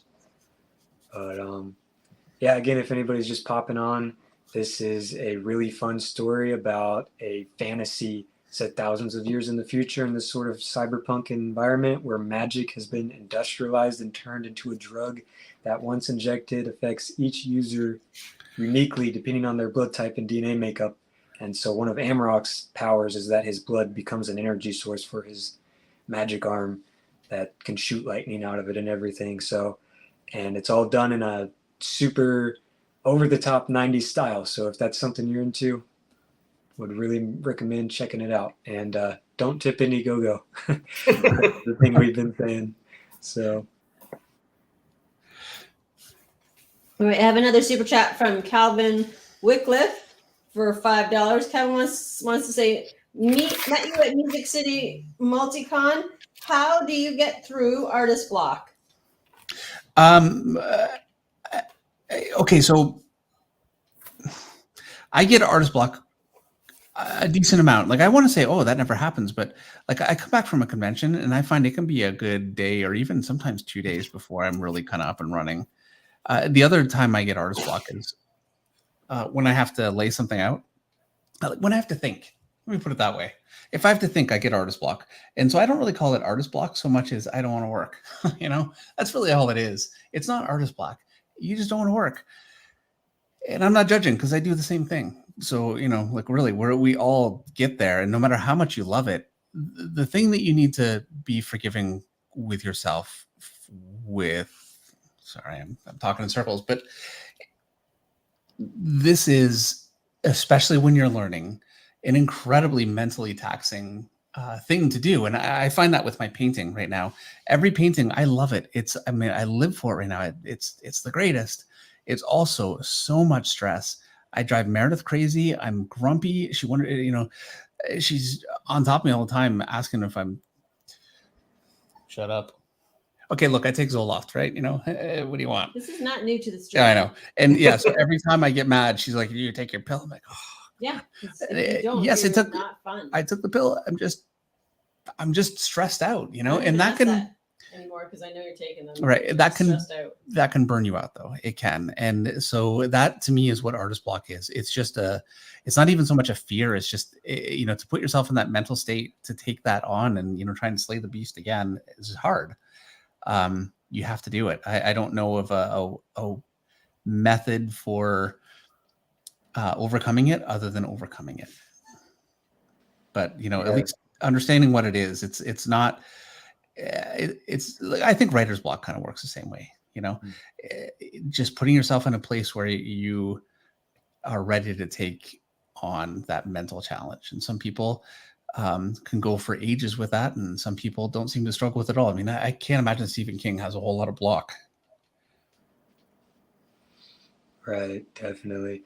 One of the big things that like people got to keep in mind is that a lot of people, it's very easy to get emotionally attached to all this stuff. So when you spend your entire day doing it and it's not going the way you want it to, it's very stressful and everything, and just a huge emotional aspect to it. I mean, unless you're Stephen King and you can just knock the stuff out, but it's you know, you're putting everything you have into the page, and sometimes it doesn't work out, and then you're like, oh, I never want to draw this again.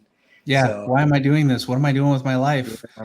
You know, but there's always the next day. There's always another sheet of paper. It's you just got to keep. But when your entire ego is wrapped up in what you're able to do, okay. Meredith is taking off. She'll be back. So we have a horse we have a stallion, you know, and so it can't go in with the other horses because their stallions are crazy. I don't know if you know that, but so anyway, she's bringing it in.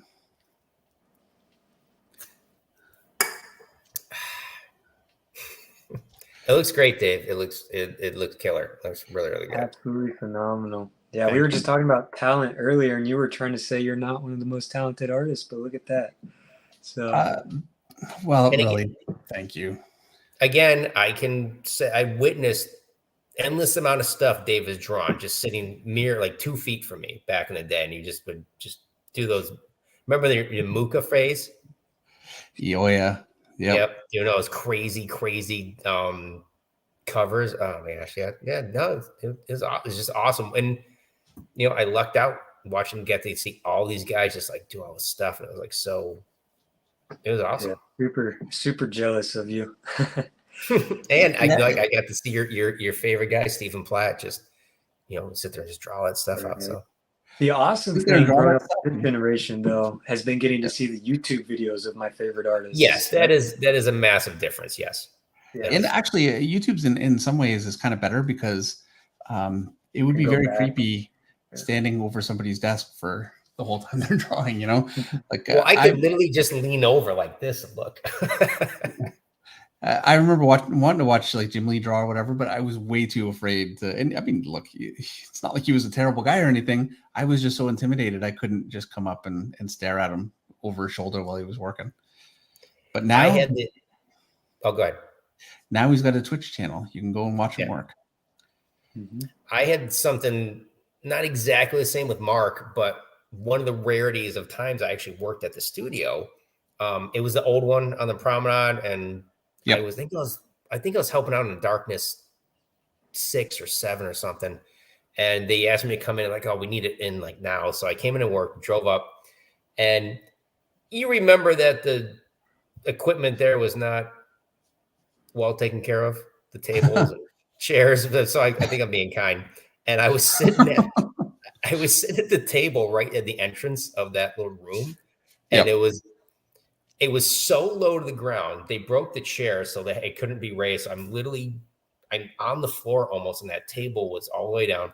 And I'm working on a Mark page, and he comes walking over, and he's like, how's it going? And I have to look up because I'm almost on the ground, and he's massively tall. I was like, yep, it's going. And I was like, he's got to leave. He's got to leave. I can't. I'm just staring down at me from up in the heavens, and I'm just like, all right, he's got to leave. And I think he's like, yeah, all right, it's going good. It's going. And then he just like moved on to the next guy. Like, oh, thank God. Yep.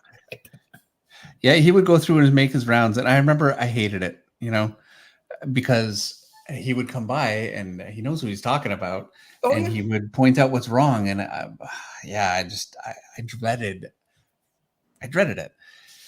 And well, now I was trying realize, to keep that table from wobbling and ink the page at the same time. So I was like, I don't want him to see this move, because if I screw this up with the table moves, I was like, I can fix it without him seeing it. yeah. Well, it's not so much that all the equipment was so bad there. It's that if anything broke, people would just put it into the junk pile. And I think everything. I'm not saying that we have bad stuff, but it just got used.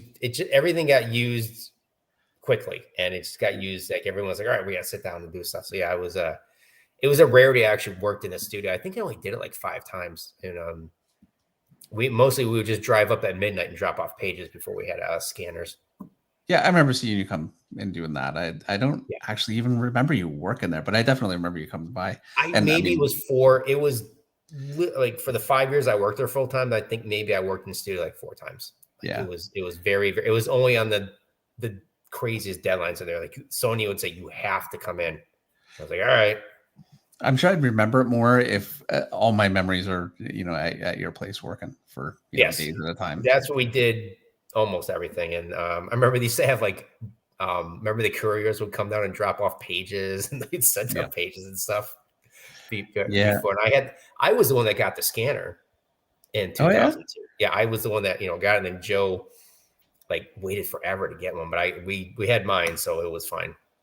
Yeah, that's new technology then. It's like that was the thing. I wouldn't have got that great Mustang scanner, so it worked. Yeah, it was great. Well, we have a super chat from Greg Allop for $5. Thank you very much. And he says, just checking to be sure. I've got a glare. Are there covers that don't have an option for a black and white variant unless you select the option for all colors covers with a black and white? So you should be able to get the black and white covers. There's an option where you can go and you should be able to pick the cover. I think I might have messed up. This is my first time doing any of this, so I might have messed up. I don't know exactly what the problem might be, but there's different add-ons you can get as well if you didn't get the one that you wanted right at the checkout. So if you have any questions, I'll be happy to answer them after the stream. But yeah, I hope I did it right. How can people get in contact with you? You can hit me up on Instagram. You should be able to send an email to the Indiegogo campaign or leave a message on there with your order or whatever. And there's a comment section where you guys can discuss about different things that you might want to know, or you just want to talk about the book, and I'll be there to answer them, after the stream. So if anybody has any questions or your order didn't go through or anything like that, I can handle that all after the stream. And I just wanted to thank everybody for the support we have so far. I believe we're sitting at 3,000 with 62 backers. So in an hour and a half. Yeah, that's really good. Oh, man. So much of that is you guys. Thank you so much. Yeah, that was amazing. That is so great. Yeah, awesome opening stream. So I just really wanted to thank everybody that is backing the project, and I can't wait for you guys to see it, and I'm glad it looks like something you're interested in, and I hope the story is really interesting, and of course the art. In my opinion, the most important part of comics is the art, so I want to make sure that looks really good. And of course, we got the glorious David Finch cover here, and it's just so awesome. So if you want to get your hands on that, make sure you get his cover. And so I've got my time is getting a little limited, but this will be a whole lot more finished by the time it becomes a cover. So, rest assured it's not going to look half finished. Yeah. So I'll be even just with your negative space and your shadows, it still looks amazing because you just have such a good grasp on your lighting and having really, really dynamic in your face lighting. And it's just the coolest thing to watch. So thank you. I really am behind. Dave? Normally I don't hear you. Sorry. Did you read the super chat from Greg? Yes. Yes. Did you read the super chat from Tegmo? No. Tegmo's here. Has a super chat for $5. Hey Dave, sorry I missed the last couple of streams. I was not getting the alerts. Uh-oh. Wow. He's here now. That's really all that matters. I don't really know how streams work. I always put up a link a couple hours before the stream. Is it better if I do it like a day before? I really don't know. And I should probably do a little research to figure that out.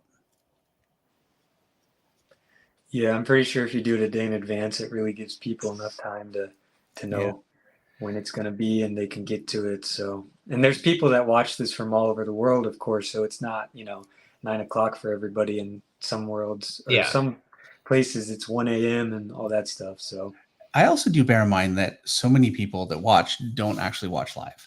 And I talk to people at conventions, say, I watch all the time. I just, I never watch live. And, they're just as much a part of the show as all you guys here, and just as supportive of all the things we're doing. And, so there is that, but it is nice to have you guys actually here and get to know you, I did check out the one he did with Ryan recently, Ryan Benjamin. Oh yeah. He was so great. Yeah, I've been making a bunch of stuff over him lately. Oh yeah.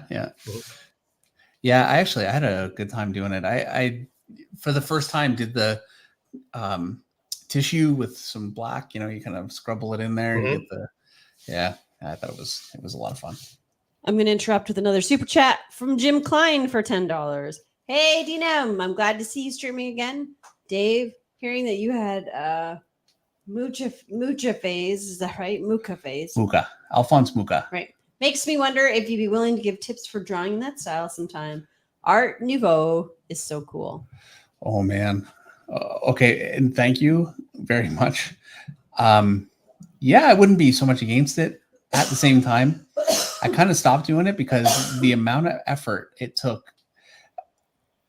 There were a couple times. So a lot of Mucha is, and you should take a look. I mean, this is a beautiful illustration, but you're drawing circles in circles, and it's very geometric, kind of patterned. And I'm no mathematician, so my patterns were all kind of hand faked. And I would draw all these circles around a circle, and then boom, I'm like, I have a room for half a circle. And then I'm like, oh. And so I erase every single circle and then try and fix it. And oh yeah.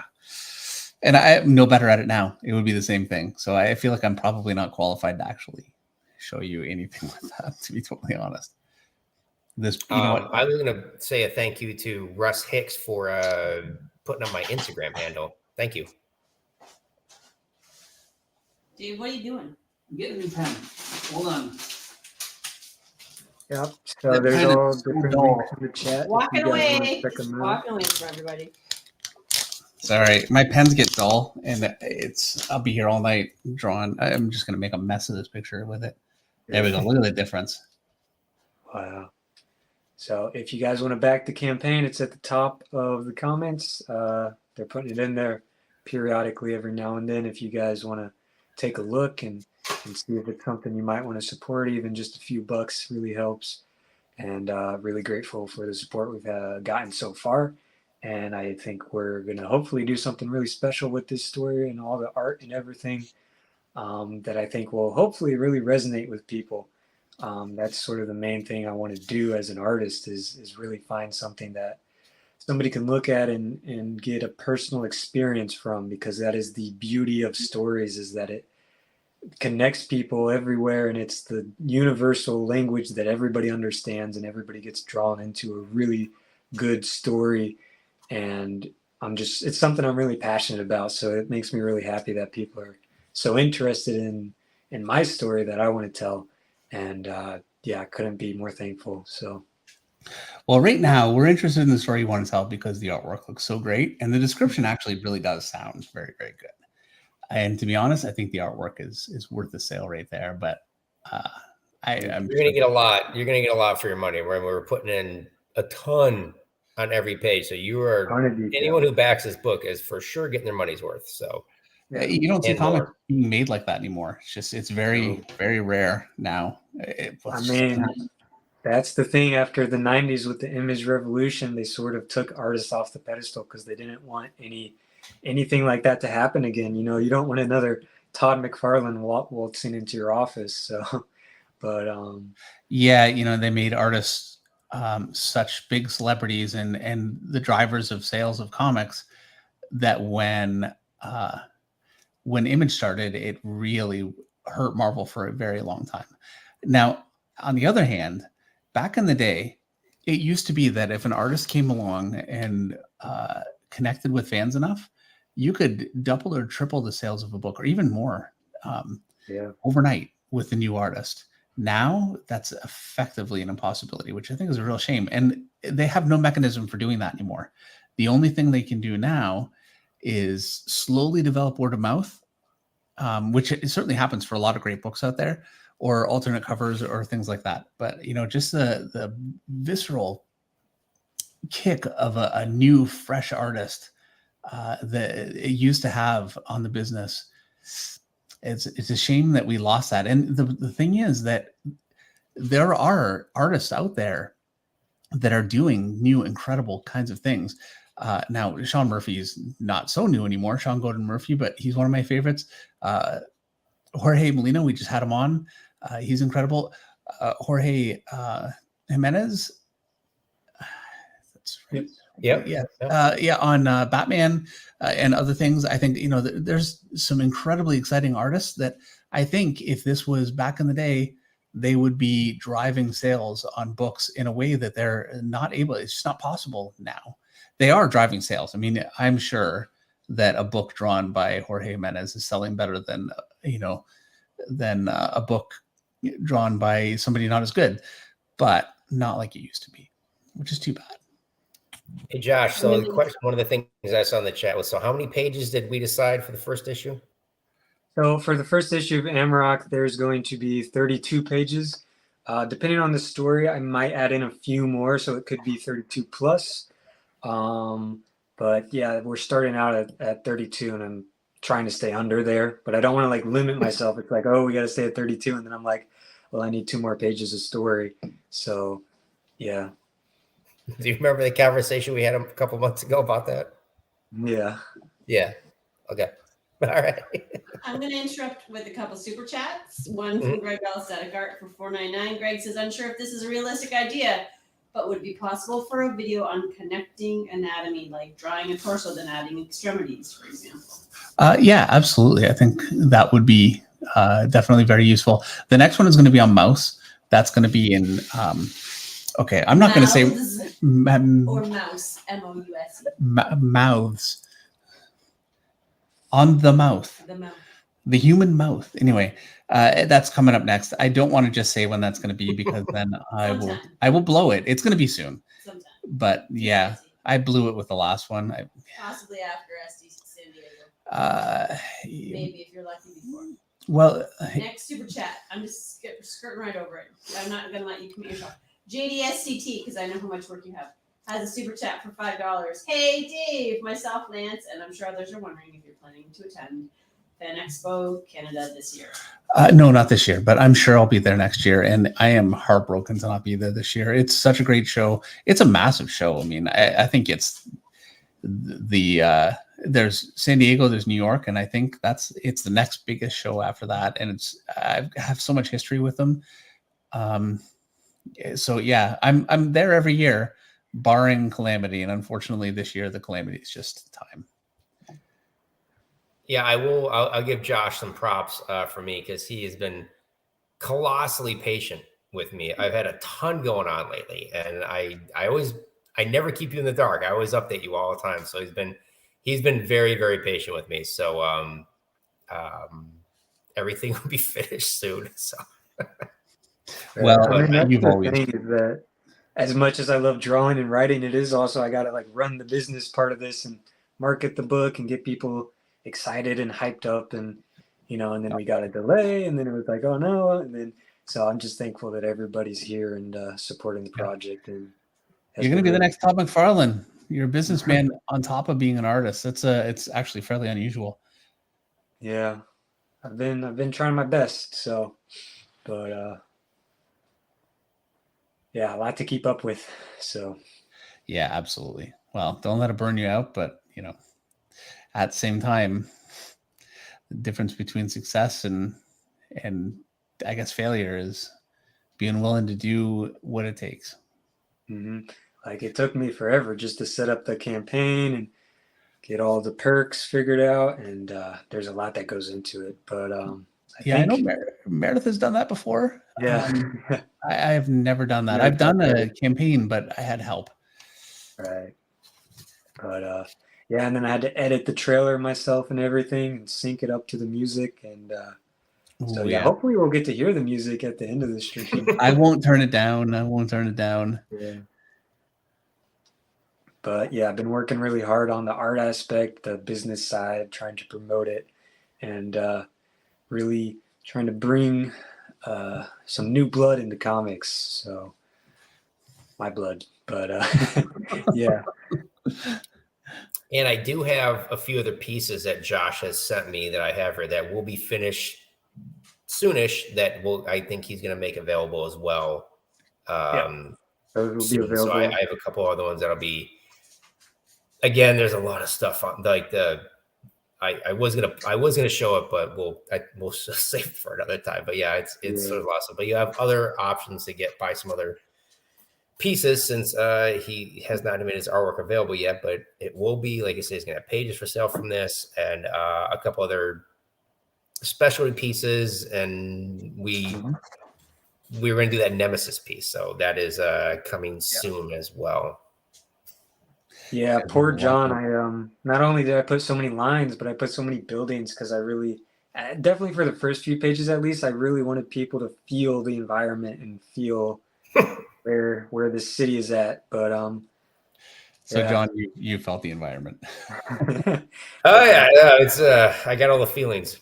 So yeah, it is true though. The difference it makes, floating figures or kind of perfunctorily drawn backgrounds versus an immersive environment is huge for a book. And I mean, I'm a very obsessive artist, so I'm like every detail has to be exactly right. So I'm just learning how to kind of reel back on that. But I love filling the page corner to corner. But eventually I'll get the hang of it in a decade. So, but we got to remember we got to have some word balloons on these pages. Yeah. Oh, have you done that yet? Have you had word balloons over your work yet? Not yet, but we do have Eric Withers lettering the book, and he's a really big indie letterer. He's worked over Eric Canetti, so excited to have him on because he definitely knows what he's doing. So, oh, that's great. It is going to break your heart a little bit, though, no matter how. And I'm sure he'll do a beautiful job. But artwork has to be covered. It just is what it is. And I remember my first time seeing a book of mine lettered, and I was so upset. I put like hours and hours of work into some things, and boom, word balloon. And it just, that's the nature of the business. I've learned to kind of let that go. But yeah, that was tough. I only got to work with the super chat. I'm going to interrupt with the super chat. I have a super chat from Navy Sharks for $50. Wow, geez. Hi, Navy Dave. Sharks, hi, thank Meredith. you. And hello, Finch Flock. So glad to see Monday Night Draw making a return. I've really missed my Finch Flock family. So glad to see Navy Sharks here. There have been a few people I haven't seen as much lately since you haven't been here, Meredith, that are here for you. I only got to work on a few issues way back in the day that the pages were actually lettered. So it wasn't a lot, but it was definitely different. Okay. I didn't actually mean lettered physically. On I just on the board. Yeah, I've never done that. That's actually something I've never had happen. But for me, the most important thing really was the printed book, because that's like, it's like a presence out in the world. People are seeing what you do, and it meant so much to me. And I am a very shallow artist. I'll tell you that right now. And so, especially when I started, I haven't changed, but arms that I spend hours trying to get right. Mark Silvestri had to come by and fix it for me. I couldn't get it to work. So this was a 90% Mark drawn arm. I didn't care. I was still very proud of it. And there was a word balloon directly over the top of the thing. Yeah, it doesn't bother me anymore, but wow, was that hard. One of the other really, ancient things from back in the day, like at Marvel, if you actually got a page that wasn't lettered and you were inking it, you got a whole extra $1. So because you were doing extra work, because all the you had the ink and all the stuff that was going to get covered up. So I remember that. See, I never really saw this. You were doing stuff for Marvel, and things were very different. At Image, now this is a long time ago. Yeah, but we were kind of the vanguard. I say we. I mean, I came in. It was kind of old hat by '94. It had been a couple years, but it was still Marvel and DC were really kind of catching up in terms of the digital revolution in comics. And so, things like that were still common. I remember I can't. Oh, it was Tom Rainey. His wife was a colorist for DC. Mm-hmm. Yep. And she had started. This was at Homage Studios before we moved down to Top Cow, and she was working on an issue. I want to say The Flash. I don't remember what it doesn't matter, but she was working on a DC book, and she was actually doing color separations. Yep. Traditionally, the only time I had ever seen it done, not done anywhere anymore, and she would have to actually write down all the codes for all the colors. Oh yeah. It was so tedious, and I remember seeing a lot of those because when I first started, they were doing that and everything. But yeah, it's like, oh my gosh, like it was crazy, like how much extra work they had to do. My first Ken Lashley, I actually got him in my first gig at Marvel. It was Excalibur '82. I inked part of the issue over him. Awesome. You worked on the Alan Davis book. Yes. So Excalibur '82, or 82. Yes, it's so long. I almost forgot for a second, but no, Ken was great. I met him, and he's like, "You should just be working at Martin." And he just literally got me stuff like a few weeks later, so it was very nice. Awesome. I've slowed down. You know what I mean? I used to be able to finish these in 2 hours. I don't know what's going on. I'm losing my edge. It's a really detailed drawing. That's the thing. You put that whole extra gargoyle in there and everything, which is absolutely phenomenal. Coolest thing ever. Thank you. Yeah. Unfortunately, because I'm going a little bit long, I'm gonna have to finish this. I'll post it to my Instagram. I'll give you a proper version of the finished version that you can put up, and hopefully we can, well, by we I mean you can do something with it and make it something for the campaign, maybe a reward or something. But that would be amazing. I'm gonna finish his stomach. Is that okay, Meredith?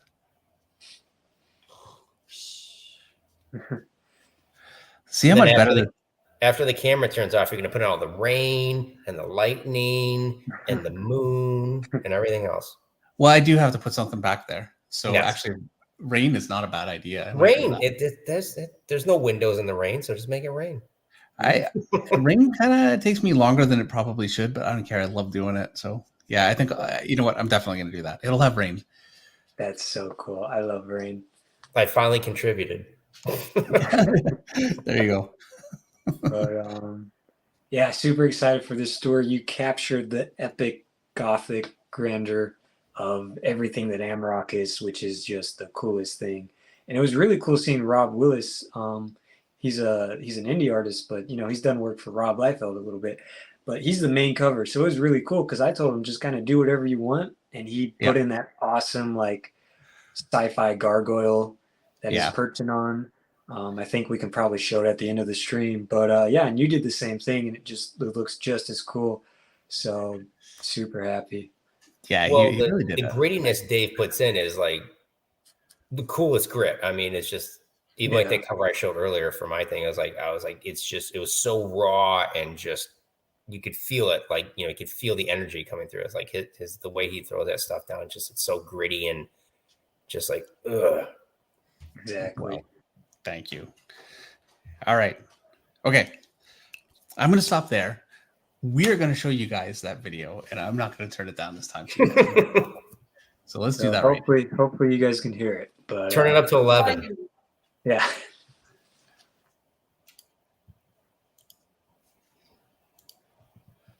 Okay. Hold on. While we're watching that video, we need 6 more likes. At least get to 500. Hold on. Okay, there we go. We're full volume.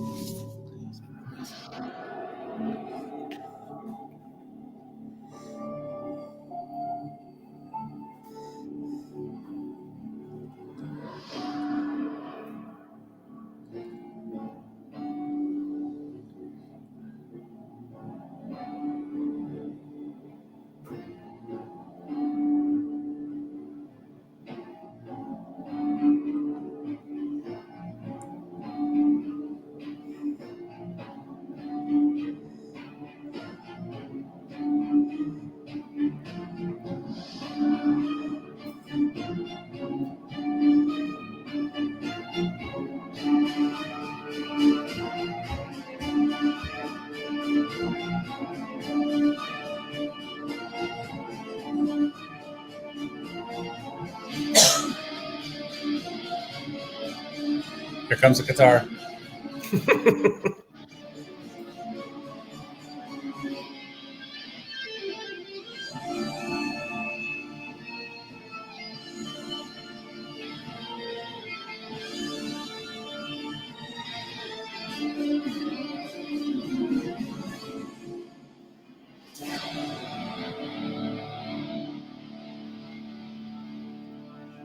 It just looks so good. It does, yeah. That's What are okay. you doing? I'm messing with the buttons. That's Amarok, and it looks like an incredible comic. And I muted you by mistake. Hold on, or maybe you muted it here. My bad. I muted myself for the video. But yeah, that's my comic. If you guys want to go check it out, we got links up in the chat. If you thought that looked cool, you're in for a wild ride. It's going to be an epic book. Me and John and Andrew are bringing our absolute best. So if you guys love comics at all or anything, you know, really it appeals to a lot of different types of genres, but it would mean the world if you went and checked it out and maybe considered purchasing. And thank you so much for having me on. And thank you so much for delivering this epic, phenomenal cover. It's just the coolest. And I'm so happy right now and so grateful for you and everything you've done for me in this live stream. And it's been an amazing time. So thank you. Well, thank you. Yes. Thanks for being such a great guest. And great to see you, John. Yes. I feel Yeah, like you we're too, just man. hanging out, you know? It's been a while. So, yeah, this was an absolute pleasure. And if anyone has any questions about the process we're doing for the inks or pencils for the book, you know, you can hit us up on Twitter or Instagram, and you know, we will answer everything. Yep. Or you can even leave a comment on the actual campaign itself if you like. But either way. And you can find a link in the campaign at the top of the chat. So one last, as always, someone, Sheldon Martin, one last super chat. $4.99. Glad you can make it, Meredith. Glad you can make it, Meredith. Congratulations, Josh and John. Thanks to Dave, Eric, and thank you. Hello, everybody. Thank you. All right. Well, and on that note, I guess we'll say goodnight. And yeah, thank you, Eric, Russ. Thanks, Meredith. And thank you guys for coming on. This was a lot of fun. I'm looking forward to finishing this one. And I finished my deadline tonight. So I'll be able to do this tomorrow morning. So I'm in good shape. All right. Cool. Good night, everyone. Have a great week. Thank you, everybody. Thank you. Thank you.